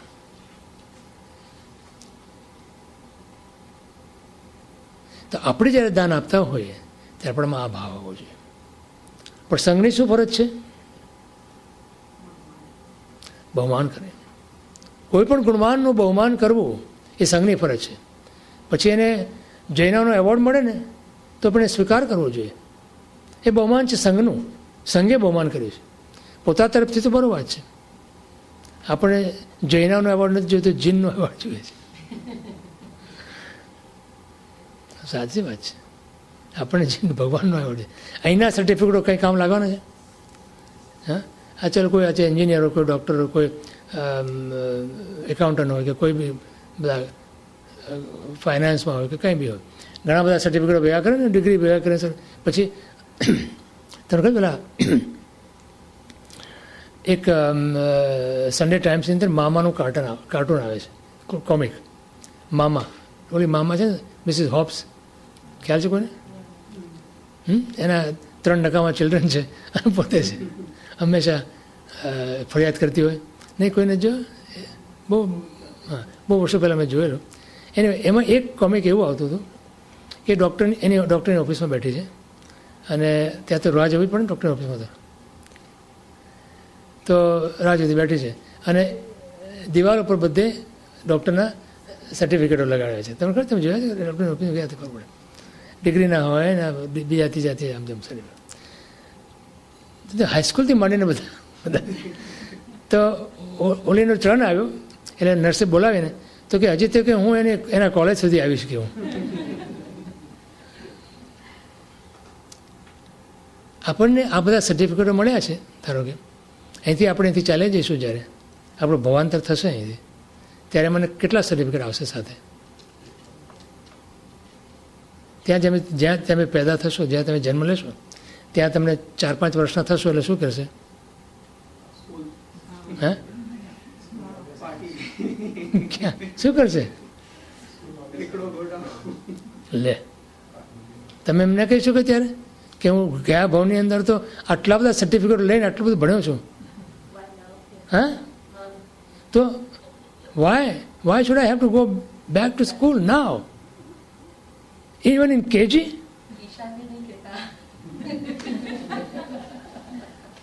હા, ના કહી શકીએ આપણે ત્યાં કે મને કેજીમાં મોકલો તમે. હું આટલા સર્ટિફિકેટો લઈને આવ્યો અને છતાં તમે મને નહીં. એક ભગવાનનું સર્ટિફિકેટ હોય ને આપણી પાસે, એ કામ લાગે. તો ભગવાનનું સર્ટિફિકેટ શું છે આપણને? જો શું લખે છે એ લોકો સર્ટિફિકેટમાં અહીંયા કે તમને જે કોર્સ કહેવામાં આવ્યો હતો, જે બતાવવામાં આવ્યો હતો, એ તમે પૂર્ણપણે પ્રમાણિકતાથી પાસ કર્યો કે પૂર્ણ કર્યો કે બરાબર જે કંઈ કર્યું તે. એટલે એનો અર્થ એમ થયો ને કે જે લોકોએ તમને કીધું તે પ્રમાણે તમે કર્યું. થયું ને? જેમ તમને કોલેજે કીધું તે પ્રમાણે તમે કર્યું તો સર્ટિફિકેટ આવે ને, તો છે ને સર્ટિફિકેટ આવે. કાઢી મૂક ને. તો ભગવાનનું સર્ટિફિકેટ એટલે શું? આ જન્મની અંદર ભગવાનની આજ્ઞા માની તો તમને ભગવાનનું સર્ટિફિકેટ, એ સર્ટિફિકેટ તમને કામ લાગશે આગળ. તો જેટલી આજ્ઞા તમે અહીંયા માની એટલા પ્રમાણમાં તમને આગળ એ મળશે. અને જો આજ્ઞા અહીંયા નહીં પાડી તો તમે સર્ટિફિકેટ મળવાનું છે. અને જો સર્ટિફિકેટ નહીં મળે તમે આગળ તમે કોણ ક્યાં બેસાડશે તમને? હે, તમારી આધ્યાત્મિક શિક્ષણની અંદર પણ તમને ક્યાં મૂકશે જો તમે અહીંથી સર્ટિફિકેટ ભગવાનનું લઈને ના ગયા? આજ્ઞા પાલનનું ની કક્ષાએ પહોંચ્યા ના હોય તમે એ કક્ષાએ, તો તમને ક્યાં મૂકશે? પહેલા ધોરણ નહીં, કેજીમાં. પહેલા ધોરણ મૂકે તો સારું હોય છે, કેજીમાંથી નીકળ્યા મળે. હા, અરે કેજીમાં કિન્ડર ગાર્ડનમાં મૂકશે તમને, અહીંયા શીખ હજી. તો આપણે કિન્ડર ગાર્ડનમાં જ રહેવું છે કે આગળ વધુ છે? હા, બોલો. તો ઈમેલમાં લખે તો આમ તો બોલતો ખરા. ઈમેલમાં લખે મને કે જીન આજ્ઞાનો જીન સર્ટિફિકેટ જોઈએ મને, શું કે જીન એવોર્ડ જોઈએ મને. તો જીન એવોર્ડ જોઈતી હોય તો એ બોલતું છે ને. હા, કે ના મારે તો જોઈએ છે જીન એવોર્ડ, અને એ સર્ટિફિકેટ લઈને હું જઈશ આગળ. તો આપણે બધાએ કરવાનું છે. આ પરીક્ષામાં એ કામ કરવાનું. શું કરવાનું? આપણે ભગવાનનું સર્ટિફિકેટ જોઈએ છે. તો આપણે પરીક્ષાના અંતે એક રાખવાનું છે, એક સર્ટિફિકેટ બનાવો. ભગવાન વતી સંઘ બધાને સર્ટિફિકેટ આપે. હા,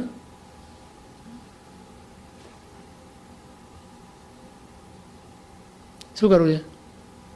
ભગવાન વતી શ્રી સંઘ બધાને સર્ટિફિકેટ આપે અને બધા એ સર્ટિફિકેટને માટે જે કંઈ એ તો કહું છું તમને ઇમ્પોર્ટન્ટ કરીને એ અહીં તમે જોયું તો કે બધાને ગ્રેજ્યુએટ કરી દે છે એમને કિન્ડર ગાર્ડન, ફર્સ્ટ ને સેકન્ડ, હાઈસ્કૂલ ને જુનિયર સ્કૂલ ને બધામાં. પણ એની એના માટેનો જે કોર્સ છે એ કોર્સ આપણે પરીક્ષા દરમિયાન જે કહેવામાં આવે એ કરવાનો. હવે 8 દિવસનો કોર્સ છે. આ 9 ને 10 દિવસ ઇન્ટ્રોડક્શન, આ 2 દિવસ. બાકી 8 દિવસનો કોર્સ છે. એ 8 દિવસનો કોર્સ જે પૂરો કરે એને સર્ટિફિકેટ આપવાનું. How about that? હા, હા, શું કહે છે?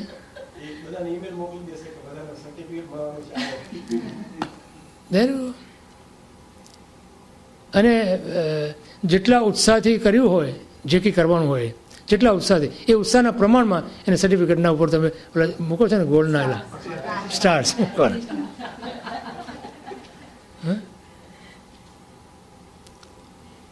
જો પછી કેટલો ઉત્સાહ આવે છે, પછી તારા પરીક્ષણ શરૂ થશે, પછી પૂરા થશે ત્યારે. હા, જો તો દર્શન, જ્ઞાન, ચારિત્રનો આત્મા કે પ્રાણ પૂર્વોક્ત સમસ્ત જંતુ વિષયક સ્નેહનું પરિણામ છે. એટલે કહેવાનું શું છે કે આજે ભવિષ્યની અંદર પણ કોઈ જે સિદ્ધ થવાનું છે એને પણ આપણે વંદન કરીએ. અને એનો અર્થ એ થયો કે આપણને ખબર નથી કોણ સિદ્ધ થવાનું, માટે બધાને વંદન કરો. એ ન્યાય ખબર છે ને તમને? એ ન્યાય ખબર છે? ખબર ના હોય તમને તો બધાને વંદન કરવાના. અમારે ત્યાં એક બેન હતા, ચંદનબેન કરીને, ત્યાં એલએમાં સ્વાધ્યાયમાં. એ ગુજરી ગયા બિચારા, પણ બહુ જ ભદ્રિક અને બહુ જ સરળ છે. ધર્મમાં ખૂબ શ્રદ્ધા. જ્યારે બી સ્વાધ્યાયમાં આવે ને ત્યારે અમારે સ્વાધ્યાયમાં શું છે કે પેલું ત્યાં સ્ટેજ હતું. સ્ટેજ ઉપર હું બેઠો, ઠેઠ સ્ટેજ સુધી આવે, બધા બેઠા આવે, 100-150 જણા બેઠા આવે એમ ઠેઠ સ્ટેજ સુધી, ફરી બધાને બંધન કરે. તમે જોયા જ કરે એવી રીતે બધાને બંધન કરે. શું એનું એનું એની પછી શું રહસ્ય છે? તો કે આ અત્યારે જે બેઠા છે એમાંથી કોઈ પણ જીવ તીર્થંકરનો પણ હોઈ શકે અને સિદ્ધનો પણ હોઈ શકે. ભવિષ્યમાં સિદ્ધ થવાના છે એ પણ બધાને બંધન કરે. ખ્યાલ શું બતાવે છે કે તમને જ્યારે ખબર નથી, તેના પછી એક કથાનક આવે છે. પતિ પત્ની હતા અને પત્નીને મનની અંદર એમ થયું કે પતિ મારા વશમાં હોવો જોઈએ. કેટલી પત્નીને નથી થતું? હે,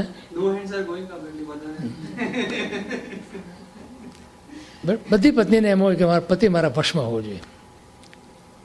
હવે આને કોઈક મળી ગયું જોગી, એણે કીધું કે હું આને ઔષધિ જે આપું છું એ આટલી માત્રામાં તું એને આપીશ તો તારો પતિ તારા વશમાં રહેશે. હવે બાઈ તો ઉત્સાહમાં આવી ગઈ, ખૂબ ઉત્સાહમાં આવી ગઈ. એણે શું કર્યું કે જેટલી એને ઔષધિ આપી હતી ને, જેટલી કીધી હતી એના કરતાં વધારે ઔષધિ આપી દીધી ઓલાને. એટલે શું બન્યું કે વશમાં તો થયો ઓલો, પણ બળદ થઈ ગયો. શું બન્યું? હે, શું કીધું?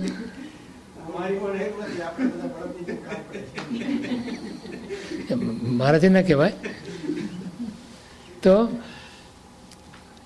બળદ થઈ ગયો. હવે તો એને પસ્તાવાનો પાર ન રહ્યો. તો રોજ બિચારી ચરવા લઈ જાય, એટલે ચરવા લઈ જાય.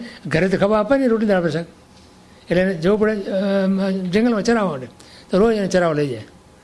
હવે એમાં એક વખત એક વિદ્યાધરનું યુગલ આકાશ માર્ગે જતું હશે કે ચારણ મુનિ હતા જતા હશે, એમને જોયું તો પોતાના જે સાથે જતા એને કીધું કે આ કેટલી બધી દુર્દશા થઈ છે આ ભાઈની, આ કારણથી એને બળદ થઈ ગયો છે. તો એણે કીધું કે ભાઈ બળદનાથી મનુષ્ય થઈ શકે એવું કંઈ હોય તો ખરા ને, કંઈક તો હોવું જોઈએ ને, એવો કંઈ ઉપાય છે? તો કે હા, ઉપાય તો છે. આ જગ્યા જે છે એમાં એક ઔષધિ એવી છે કે જે ઔષધિ જો આ બળદ ખાય તો મનુષ્ય થઈ જાય પાછો. અને એટલું કહીને તો ચારણ મૂર્તિ ચાલી ગયા આકાશ માર્ગે. આ બાઈના કાને શબ્દ પડ્યા કે આમાં કોઈ એવી ઔષધિ છે. હવે એને પૂછવા તો રહેવાનું કે ભાઈ કઈ ઔષધિ છે કે હું લઈને એને આપું.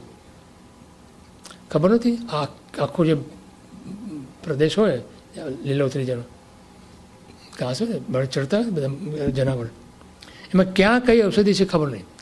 એટલે એને શું કર્યું કે આ બધું જ ચરાવી દો. તો બધું ચરાવે એમાં પછી ઔષધિ ક્યાંક આવી જશે. તેને કર્યું એ બધું જ્યાં એને ચરવાનું કીધું હતું બધે એને ચરાવવા માંડ્યું. એમ કરતાં કરતાં કરતાં એવી ઔષધિ જ્યારે આવી એ જ્યારે એને બળદે પોતે વાપરી એ બધું મનુષ્ય થઈ ગયો. આને ન્યાય કહેવાય, એક પ્રકારનો ગોચર ન્યાય કહે છે. તો આપણને ખબર ના હોય કે કોણ આમાં સિદ્ધ છે અને કોણ નથી, તો આપણે શું કરવું જોઈએ? Just B on the safe side. હા, બધાને વંદન કરવાનું. એનું નામ જીવ મૈત્રી. તમને ખબર છે આબુની બાજુમાં ત્યાં પાવાપુરી થયું છે, તમે ગયા છો કોઈ દર્શન? ત્યાં એક બહુ મોટું પાંજરાપોળ છે, કેટલા બધા ઢોરો ત્યાં રાખે. એને જીવ મૈત્રી કહે છે એને ત્યાં. અને જે બનાવનાર છે એને બહુ મોટી સારી સંઘવી, એક જ ફેમિલી છે, એમાં બે ત્રણ ભાઈઓ છે. તો એનું નામ જ જીવ મૈત્રી આપ્યું છે. પાંજરાપોળ નહીં, જીવ મૈત્રી ધામ. એ શું બતાવે છે કે દરેક અનંતા જીવો છે આ જગતની અંદર, એમાંથી ક્યારે કોણ સિદ્ધ થવાનું તો આપણને ખબર નથી. તો માટે હું બધાને હું નમસ્કાર કરું. તો આચાર્ય મહારાજે અમને એક બહુ સરસ શીખામણ આપેલી, શીખ આપેલી કે તમારે બધાની અંદર સિદ્ધત્વ જોવું. આપણે કહીએ છીએ ખરા આત્મસિદ્ધિમાં આવે છે જ્યારે સર્વ જીવ છે સિદ્ધ સમ. તો બધામાં સિદ્ધત્વ આ રીતે જોવાનું. આપણે ખબર નથી તો આ ભવિષ્યના બધા કોઈ સિદ્ધ હોય એને પણ મારા નમસ્કાર. જો ભૂતકાળના સિદ્ધને નમસ્કાર કરીએ, આપણે વર્તમાનમાં જે સિદ્ધ થાય એને પણ નમસ્કાર કરીએ, એને બી વંદન કરીએ, તો ભવિષ્યના જે સિદ્ધ છે એને પણ વંદન કરો. હવે જ્યારે તમે એને વંદન કરશો ત્યારે તમારામાં મૈત્રીનો ભાવ જાગશે. ભાઈ તમે કોઈને વંદન તો એમને ના કરી શકો ને.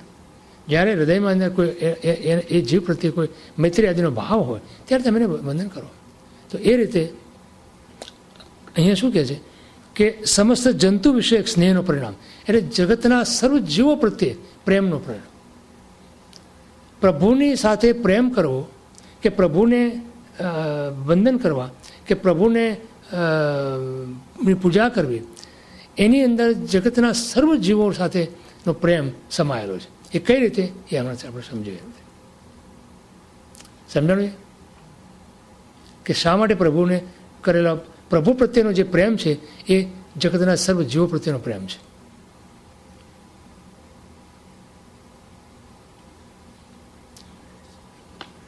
આ પરિણામની ભાવ પરિણતિ. હવે એનાથી જે આપણને શું લાભ થાય? સ્વરૂપ લાભ સિદ્ધ ભગવંતોમાં પણ છે. આ કરેલું માટે અત્યારે સિદ્ધ પરમાત્માની અંદર આ પરિણામ છે. સિદ્ધ પરમાત્માએ શું કરેલું? સિદ્ધ થતાં પહેલાં અર્યંત રૂપે અને અર્યંત પહેલાં જ્યારે તીર્થંકર નામકર્મ બાંધ્યું ત્યારે જગતના સર્વ જીવો સાથે એમણે પ્રેમ અને સ્નેહનો ભાવ કર્યો. આ ભાવ પરિણામ અત્યારે પણ સિદ્ધ પરમાત્મામાં છે. સિદ્ધ થાય એટલે જતો ના રહે. સિદ્ધ થાય તો એ ભાવ પરિણામ જે છે અથવા ભાવ પરિણતિ જે છે એ જતી ના રહે. જે જગતના જીવો પ્રત્યેનો જે મૈત્રીનો ભાવ છે એ અત્યારે પણ છે. એટલે અત્યારે આપણા ઉપર પણ સિદ્ધ પરમાત્માની કૃપા વરસી રહી છે. આ હિસાબ આ રીતે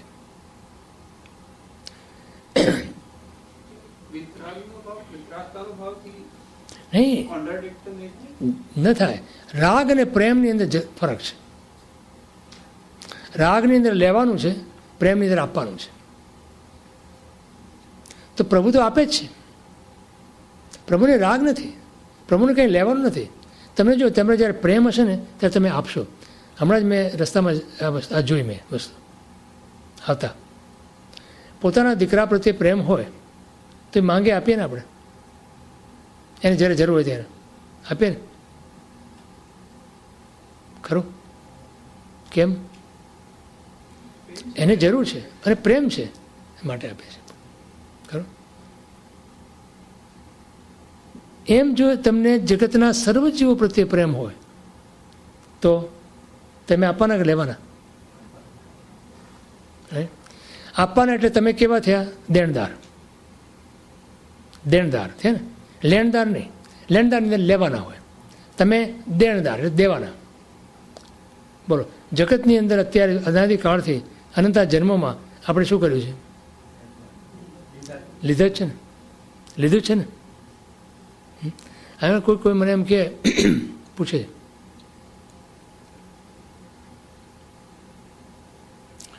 કે હું દાખલો આપું છું, કોઈ એનો બીજો અર્થ નહીં કરવાનો, સાસુ વહુનો દાખલો આપું છું. એમાં વહુ એમ કહે છે કે સાસુ ઇઝ વેરી ડિમાન્ડિંગ. વહુ એમ કીધું છે, સાચો બનેલો દાખલો, પણ હું તમને નામ વગર આમ દ્રષ્ટાંત રૂપે આપું છું. એને કીધું કે સાસુ ઇઝ વેરી ડિમાન્ડિંગ. મેં કીધું કે she can not be demanding. તો મને કહે ના, આ તો અમે કરે, અમે માગે. આટલું કરું તો એને એમ કે એને સંતોષ નથી. શી ઇઝ નેવર સેટિસ્ફાઈડ એમ. મેં કીધું no, she is not demanding. What she is doing is she's just taking what you took from her. તો કે મેં તો કંઈ લીધું નથી એની પાસેથી. અત્યાર સુધી મેં સેવા જ કરી છે ને. મેં કીધું કે આ ભાવની વાત નથી કરતો હું, ગયા ભાવોની વાત કરું છું કે એ જીવ પાસેથી તે લીધું હશે માટે અત્યારે તેની પાસેથી લે છે. બોલો, આટલો કેટલાને આ ખ્યાલ આવે? હું તમને એક દાખલો આપું. તમારે ત્યાં દીકરો જન્મ્યો કે દીકરી જન્મી, રાઈટ? તમે કેટલું કરો છો એના માટે? કોઈ દિવસ એવો વિચાર કર્યો કે આ તો લેણદાર થઈને આવ્યો છે, લેણિયાત થઈને આવ્યો છે? વિચાર કર્યો? લેણિયાત એટલે ખ્યાલ ને, તમારી પાસેથી એ લેણું ચૂકવવા આવ્યો છે. કોઈ દિવસ વિચાર કર્યો? અરે પ્રેમથી તમે આપો છો ને. કેવી રીતે આપો છો? પ્રેમથી આપો છો ને, હે? તો જો દીકરાને તમે ખબર તમને એટલે દીકરાને તમે પ્રેમથી આપો છો, દીકરીને તમે પ્રેમથી આપો છો, રાઈટ?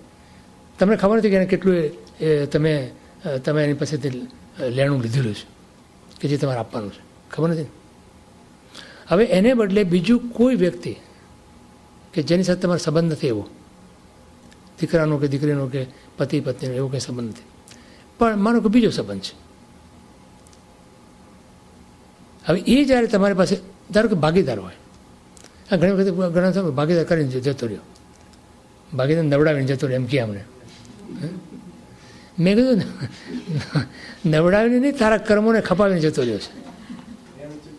હે, કેટલું હેલ્પફુલ થયો છે તને, ખબર છે ને? આજે વિચાર કરો, કોઈ ભાગીદાર એમને જાય તમને નવડાવીને જાય? હે, તમારી પાસેથી એ માગતો ના હોય તો તમે એને તો તમારી પાસે લઈ શકે? બરાબર, દીકરો કે દીકરી તમારે ત્યાં આવે એને તમે પ્રેમથી આપો છો, એ લેણિયા થઈને આવ્યા છે. આનાથી કે દીકરી પ્રત્યેનો પ્રેમ ઓછો થાય એમ નહીં કહેતો હું તમને. તમારે પ્રેમ ઓછો નહીં કરવાનો, પણ એટલું તમે વિચારો કે ઘણાને શું બને કે 18-20 વર્ષ સુધી કે 22 વર્ષ સુધી દીકરો જ્યાં સુધી ભણતો હોય પગભર ન થયો ત્યાં સુધી હેલ્પ કર્યા જ કરે. મા બાપનો એક સ્વભાવ છે, એક પ્રેમ છે, લાગણી છે, કર્યા કરે. અને પછી જ્યારે પરણે જ્યારે દીકરો લગ્ન થાય એના એટલે શું થાય?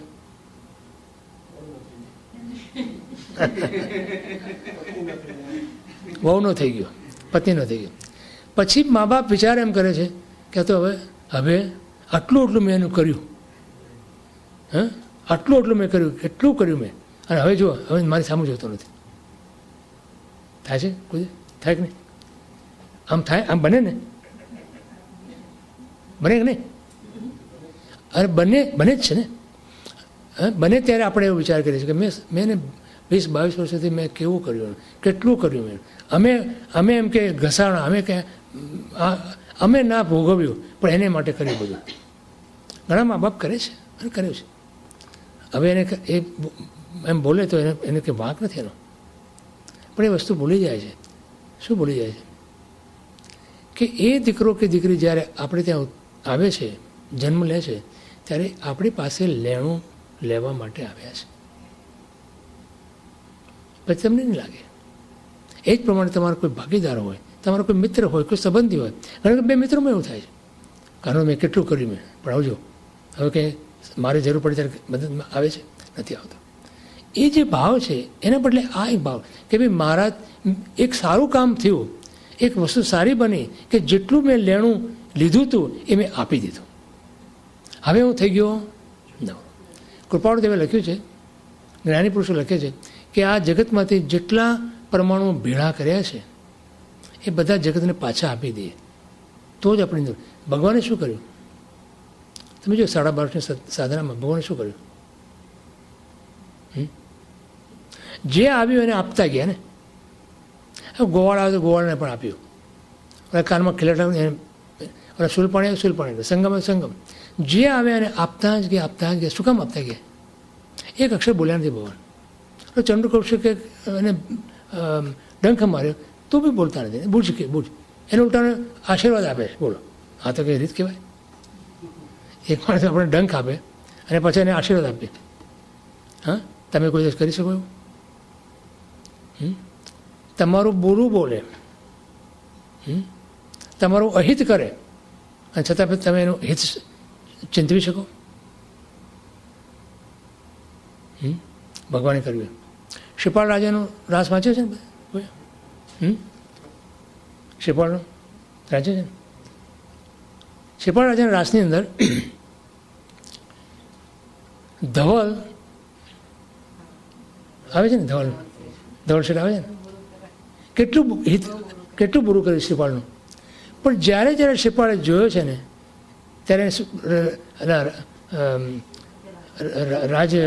રાજ્યના લોકોને શું કહે કે ભાઈ એને છોડો, એ મારો ઉપકારી છે. અલ્યા, તારું ધન લેવા જે પાછળ પડ્યો છે, તારી પત્ની હડપ કરવા માટે જે પાછળ પડ્યો છે, એને તું તારો ઉપકારી માને છે? આપણને તો કોઈ જરાક આટલું અહિત કર્યું હોય તો એને શું કહે? જેટલી જગ્યાએ થઈ શકે તે બધે કંઈ આને કંઈ કરશો, આ આવો છે ને આવો છે, નિંદા કરો અથવા ગમે તે કરો, પણ શું કહો તમે કે એના માટે કંઈ પણ તમે સારું વિચારતા નથી અને વિચારશો નહીં. અને આ બાજુ ધવલ માટે જ્યારે પકડાય છે ત્યારે શ્રીપાળને છોડાવે છે. કોઈ વિચાર કર્યો શ્રીપાળનો રાસ વાંચ્યા પછી કે ધવલને માટે આમ કેમ કરે શ્રીપાળ? કે મારો ઉપકારી છે. શું ઉપકાર કર્યો તેને? પૈસા લઈને વાળમાં લઈ ગયો. કે ઉપકાર નથી, મફત નહોતો લઈ ગયો. ધવલ છે કંઈ ઉપકાર કર્યો જ નથી. કેટલા વાગે સુધી લેવાનું આપણે? 6 બરાબર.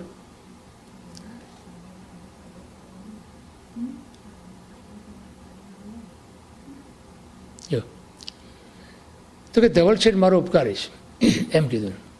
પણ એ તો એક વ્યવહારના વચનો છે બોલવાના. ધવલ શેઠમાં પણ એ સિદ્ધ પરમાત્માનો જીવ જોતો હતો. ધવલ શેઠમાં પણ એક આત્મા, એક ચૈતન્ય, એનો એને આદર હતો. શ્રીપાળ રાજાને ચૈતન્ય એટલે ચેતના પ્રત્યે આદર હતો. કેવો આદર હતો? પછી એણે જે કર્યું છે એ મારે જોવાનું નથી. હું તો એનામાં રહેલું ચેતન તત્વ છે એને જોઉં છું.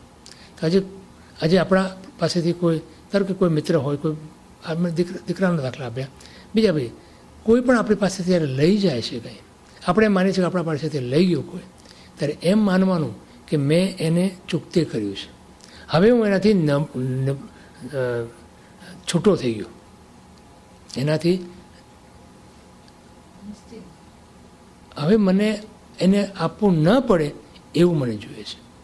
જેટલું જેટલું જેણે જેને લીધું હોય મારાથી એ બધાને, મેં જેના પાસે લીધું બધાને હું આપી દઉં, આપી દઈને હું નિવૃત્ત થઈ જાઉં.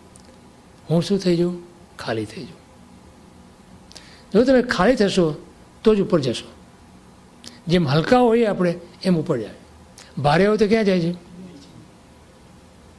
કર્મથી ભારે બનો તો નીચે જાઓ તમે, હલકા હો તો ઉપર જાઓ તમે. તો કર્મથી હલકા બનો તો તમે ઉપર જશો, અને ભારે હશો તો નીચે. અને નીચે શું છે? નરક અને નિગોદ તૈયાર છે, અને ઉપર સ્વર્ગ અને મોક્ષ તૈયાર છે. આપણે વિચાર કરો ને કે ક્યાં જવું છે, હલકા બનવું છે કે ભારે બનવું છે? તો જેટલું આપણે આપી દઈએ એટલે આપણે હલકા બનીએ ને. તમને ખબર છે કે એક બોટ જતી હોય દરિયામાં, અને એને કદાચ કોઈ કંઈક તકલીફ થઈ, કાણું પડ્યું બોટમાં, કે સડ ફાટી ગયા કે કંઈ પણ બન્યું, અને હવે બોટ ખમી શકે એમ નથી, જઈ શકે એમ નથી, તો શું કરે ખબર છે તમને? એ લોકો જે વધારેની વસ્તુને બહાર કાઢી નાખે, ફેંકી દે દરિયામાં, બોટને હલકી કરે. બોટ જો ભારે હોય ને તો તળિયે જવાની છે, ડૂબી જવાની છે, એટલે બોટને હલકી કરે લોકો, એટલે પછી ફેંકે બધું. અને જે પછી તો એટલી સુધી કે જે કંઈ પોતાની પાસે માણસો હોય, ધારો કે 50 માણસો હોય અંદર, તો જેની પાસે જે કંઈ પણ હોય બધું ફેંકી દે, અને બોટને જેટલી બને એટલી હળવી બનાવે કે તો તરે. એમ આપણા આત્મા ઉપર જેટલા જેટલા કર્મના ભાર હશે એટલા ભારથી આપણે ડૂબવાના છીએ. જેટલો ભાર આપણે ઓછો કરશું એટલે આપણે તરવાના છીએ. તો જો તરવું હોય તો આ ભારને ઓછું, તો ભારને ઓછું કેવી રીતે કરી શકાય? કોઈ માગવા આવ્યું તો શું કરો તમે? તમે મોર્ગેજ લઈને બેઠા હોય ઘરનું, હા, રાઈટ? એ શું વિચારો તમે? ક્યારે આ ઘર ફ્રી થાય, બરાબર? અને ફ્રી થાય ત્યારે કેવો આશકારો છે, બરાબર? તો એમાં છે ને, તો તમારા આ જીવનની અંદર તમે જેટલું જેટલું આપી શકો એટલું આપો તો તમે હળવા બનો કે નહીં? તમે શું કરવાનો નિશ્ચય, શું નિર્ણય કરો આ પર્યુષણમાં? આ પર્યુષણનો નિર્ણય શું છે? હા, હલકા બનવું છે, હળવા બનવું છે, હળવાશ અનુભવો તમે. ચાલો, તમને તમારો કોઈ સંબંધી હોય, એને કોઈ રોગ થયો હોય, પછી ટ્રીટમેન્ટ ચાલતી હોય, પછી ડૉક્ટર એમ કહે કે ભાઈ આને હવે એનો રોગ તે મુક્ત થયો છે, તો તમે શું અનુભવો? હળવાશ અનુભવો છે, ખરું? એમ જ્યારે તમારે આવા ભાવરોગથી મુક્ત થાવ તો તમે હળવાશ અનુભવો કે નહીં? ભાવના પરિભ્રમણનો જે રોગ છે કે જેને કારણે ભાવનું પરિભ્રમણ છે, એનાથી મુક્ત થઈએ તો આપણે હળવાશ અનુભવીએ કે નહીં? તો આ પર્યુષણમાં આપણે શું કરવું છે? હળવા બનવું છે. તો પર્યુષણને હળવા, પર્યુષણના પરિણામે આપણે હળવા બનીએ ક્યારે? કે જો આપણે જે કોઈ આપણી પાસે માંગવા આવે, જે કોઈ માગતું હોય એને આપણે આપી દઈએ. જો એ જ ભાવ પરિણતિને શ્રી ઉપમિતિકાર ભગવાન પરમ કારણ તરીકે સંબોધે છે. કયું, શેની વાત કરી છે આપણે? આ શેની વાત ચાલતી હતી? કે સિદ્ધ પરમાત્માએ જે ભાવ કર્યો હતો અર્યંત પરમાત્મા બન્યા પહેલાં, એ ભાવ એમનો ચાલુ છે. અને આ બધી અપેક્ષાઓને સામે રાખીને મૈત્રી આદિ ભાવ તરફ જોવાય ત્યારે તે ભાવોને મહાપ્રભાવિકતાનો સાચો ખ્યાલ આવે. હવે જો વિચાર કરો કે સભી જીવ શાસન કરું શાસન રસે, એની અંદર જગતના સર્વ જીવો સાથેનો મૈત્રીનો ભાવ છે. શાસ્ત્રમાં બોલીએ છીએ ને આપણે, સભી જીવ કરું શાસન રસે, એમાં જગતના સર્વ જીવો સાથે મૈત્રીનો ભાવ છે. એ મૈત્રીનો ભાવ આપણે પણ જગતમાં લઈ આવવાનો છે. એટલે કોઈ પણ આપણું બુરું કરે તો આપણે બુરું ન માનવું અને એમ માનવું કે આપણા માટે એક એણે ઉપકાર કર્યો છે કે આપણા કર્મને હળવા કર્યા છે. વ્યક્તિમાં વિશ્વ અને વિશ્વમાં વ્યક્તિ કઈ રીતે પ્રતિષ્ઠિત છે તે અને તેના અમાપ ઉપકારક સ્વરૂપનું યથાર્થ ખ્યાલ મૈત્રી આદિ ભાવને સ્પર્શતા જ સ્પર્શે છે, તેમાં કોઈ શંકા નથી. હવે ખ્યાલ આવે ને, વ્યક્તિમાં વિશ્વ અને વિશ્વમાં વ્યક્તિ, ખ્યાલ આવે છે? આજે એક વ્યક્તિ તમે લો, જો તમે ચોખા રાંધો ને પછી ચડી ગયા છે કે નહીં કેમ ખબર પડે? કેટલા દાણા દબાવવાના? અરે બધા સેંકડો દાણા છે અંદર, અને તમે એક દાણો દબાવને તમને ખબર પડી? હા, ચલો સમુદ્રનું પાણી છે ધારો કે સરોવરનું પાણી છે કે કૂવાનું પાણી છે, એ મીઠું છે, ખારું છે કે મોળું છે, એ કેવી રીતે ખબર પડે? એક ચમચીમાં, એક બૂંદમાં. હા, એક બૂંદની અંદર આખો સમુદ્ર કેવો છે એ તમે કહી શકો છો. હા, આખું સરોવર કેવું છે, સરોવરનું પાણી કેવું છે કહી શકો તમે. એક ચોખાનો દાણો દબાવો અને તમને ખબર પડી જાય છે કે બધા ચોખા ચડી ગયા છે કે નથી ચડ્યા. ખ્યાલ આવે? આ રીતે એક વ્યક્તિની અંદર આખું વિશ્વ સમાણું છે, અને આખા વિશ્વની અંદર જો જુઓ તો એક વ્યક્તિ જ છે. એ કઈ રીતે? જીવાસ્તિકાય.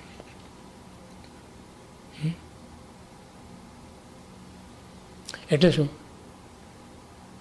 આ એક પારિભાષિક શબ્દ છે જીવાસ્તિકાય. એમાં 3 શબ્દ છે: જીવ, અસ્થિ અને કાય.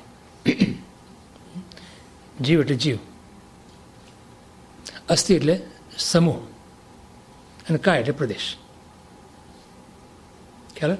હવે આ પુસ્તક છે, પુસ્તકને આપણે કેટલા પાના છે એના મને ખબર નથી. 568 પાના આમાં, બરાબર? 568 પાના હોય આમ બાંધેલા, ખરું? તેને શું કહેવાય? પુસ્તક કહેવાય. છૂટા છૂટા પાના હોય ને શું કહેવાય? પાના કહેવાય. એમ અનંતા જીવો જગતમાં જે છે એ બધા જીવોના આત્મા પ્રદેશો છે. એક એક આત્મા છે ને એને અસંખ્ય પ્રદેશ હોય. જેમાં આ એક પાનું છે, એમાં કેટલા બધા અક્ષરો છે કે અક્ષરો છે, રાઈટ? એવી રીતે એક જીવની અંદર એક પાનું એટલે એક જીવ માનો, આ અક્ષરો એટલે પ્રદેશ માનો, રાઈટ? તો એક પાનાની અંદર અક્ષરો ઘણા છે અને બધા પાના ભેગા થઈને આ પુસ્તક બને છે, બરાબર? હવે માનો કે એમાંથી થોડાક અક્ષરો આપણે બાજુ પર મૂકીએ તો પુસ્તક પૂરું કહેવાશે? પુસ્તક અખંડ કહેવાશે? એક કહેવાશે? નહીં કહેવાય. તો જીવના અસંખ્ય પ્રદેશવાળા જીવોના આખા બધા અનંતા જીવોને ભેગા કરો તો એક જીવાસ્તિકા બને, એક પુસ્તક બને, ખરું ને? હવે એમાં એક જીવને તમે બાકાત રાખો તો જીવાસ્તિકા કહેવાય? ના કહેવાય ને. આનું નામ એક વ્યક્તિની અંદર આખું વિશ્વ અને આખા વિશ્વની અંદર એક વ્યક્તિ. સમજાણો? શું બતાવવા માંગે છે અહીંયા? કે સમગ્ર જીવાસ્તિકાય એક છે. ભગવતી સૂત્રની અંદર આપણો આગમ છે, એમાં એમ આવ્યું કે જીવાસ્તિકાય અનંત પ્રદેશી છે, ખરું? હવે સામાન્ય રીતે તો કોઈ જેને શાસ્ત્રનો અભ્યાસ છે એમ કહેશે કે ભાઈ જીવ તો અસંખ્ય પ્રદેશી છે, અનંત પ્રદેશ છે જ નહીં, તો જીવાસ્તિકાય અનંત પ્રદેશ કેમ કીધું? સમજાય છે? કંઈ બી થોડુંક ના સમજાય મને કહેજો, સરળ રીતે. તો કલાપણસુરી મહારાજ સાહેબને પણ એમ થયું કે આમાં કંઈક ભૂલ હોવી જોઈએ. જીવાસ્તિકાને અનંત પ્રદેશ કહેવાય જ નહીં ને. પછી એમણે થયું કે ના, આમાં તો જીવાસ્તિકામાં તો અનંતા જીવો આવ્યા અને અનંતા જીવોના પ્રદેશો ભેગા કરતા કેટલા થાય? અનંત થાય. માટે એને અનંત પ્રદેશે કીધું. સમજાણું? હવે બોલો કે તમારું શરીર છે આ, બરાબર. એમાં આ એક આંગળી છે, એક આંગળીની પીડા છે. આ શરીર આવડું મોટું શરીર 5.5-6 ફૂટનું અને 1.5 બાય 6 ફૂટનું કે 1.5 બાય 5.5નું, હે ને. એમાં એક આંગળી આટલી એને પીડા છે. એ પીડા કોને છે? હા, તમે પોતાને આખાને આટલી આંગળીની પીડાને તોય હા તો શું કહેશો? મને પીડા છે. શું કહેશો? તો જેમ આ આંગળી એ આખા શરીરનો એક નાનકડો ભાગ છે ને, જોવા જાવ તો, છતાં પણ એની જે પીડા છે એ આપણી પીડા છે ને. એવી રીતે જીવાસ્તિકા સમૂહ છે આખો, એમાં બધા જીવો આવી ગયા. એક પણ જીવની પીડા હોય, આપણી પીડા ખરી કે નહીં? સમજાણું? નહીં સમજાણું? એક આંગળીની પીડા જો આપણી પીડા છે, તો જીવાસ્તિકા આખો સમૂહ છે ને, અનંત જીવોનો, અનંત પ્રદેશી છે. તો એક પણ જીવને જો પીડા હોય તો આપણી પીડા ખરી કે નહીં? આ મૈત્રી છે, આના મૈત્રી છે. એક પણ જીવ દુઃખી હોય તો મને પીડા છે. મૈત્રીમાંથી કરુણા ભાવના જન્મે છે, મૈત્રીમાંથી માધ્યસ્થ ભાવના આવે છે, અને મૈત્રીમાંથી પ્રમોદ ભાવના આવે છે. 3 ભાવનાઓ જે છે ને બીજી, એનો આધાર મૈત્રી છે, મૈત્રી ભાવના છે.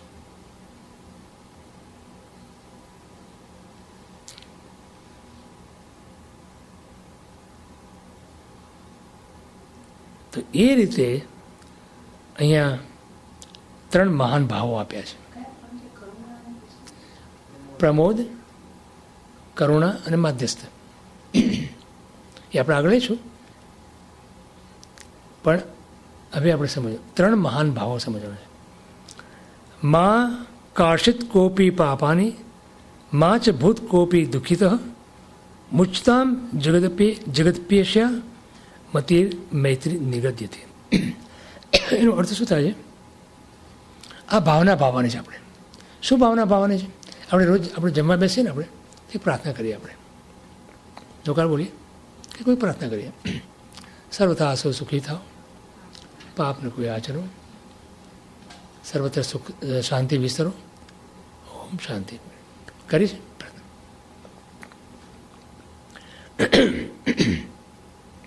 તો ત્યારે શું પ્રાર્થના કરવાની છે આપણે? કે કોઈ પાપ ન કરો,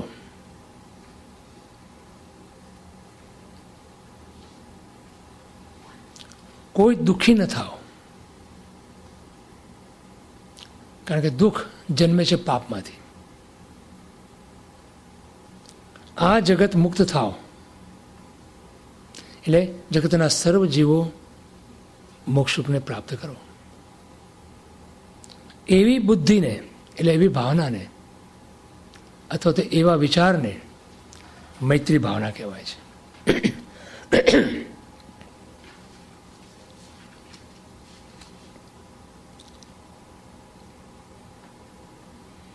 શું ઈચ્છીએ છીએ આપણે? કે જગતના કોઈ જીવ દુઃખી ન થાય. કેમ? એમાં મારો સ્વાર્થ છે. શું સ્વાર્થ છે? કે મારી આંગળીને પીડા મને પીડા છે, તો હું એમ ઈચ્છું કે આંગળીની પીડા ન થાય. એમ જગતની અંદર એક પણ જીવ પીડા હશે કે દુઃખી હશે તો મને દુઃખ છે, મને પીડા છે. અને હું સ્વાર્થી એટલો છું કે મને પીડા નથી જોઈતી, મને દુઃખ નથી જોઈતું, માટે જગતના કોઈ પણ જીવને દુઃખ ના હો, જગતનો કોઈ જીવ પીડા ના હો. અને દુઃખ અને પીડાથી મુક્ત થવાનો એક જ ઉપાય કે જગતના જીવો પાપ ના આચરે, કોઈ પાપ ના આચરે. એ પછી આપણે આગળ લઈશું, સમજ થઈ ગયો છે. કઈ રીતે છે એ આગળ બતાવશે આપણને. સર્વમંગલ માંગલ્યમ સર્વકલ્યાણકારણમ પ્રધાનમ સર્વધર્માણામ જૈનમ જયતિ શાસનમ. સદગુરુ દેવ કી જય. મહાવીર સ્વામી ભગવાન કી જય. જય જીનેન્દ્ર. જય જીનેન્દ્ર.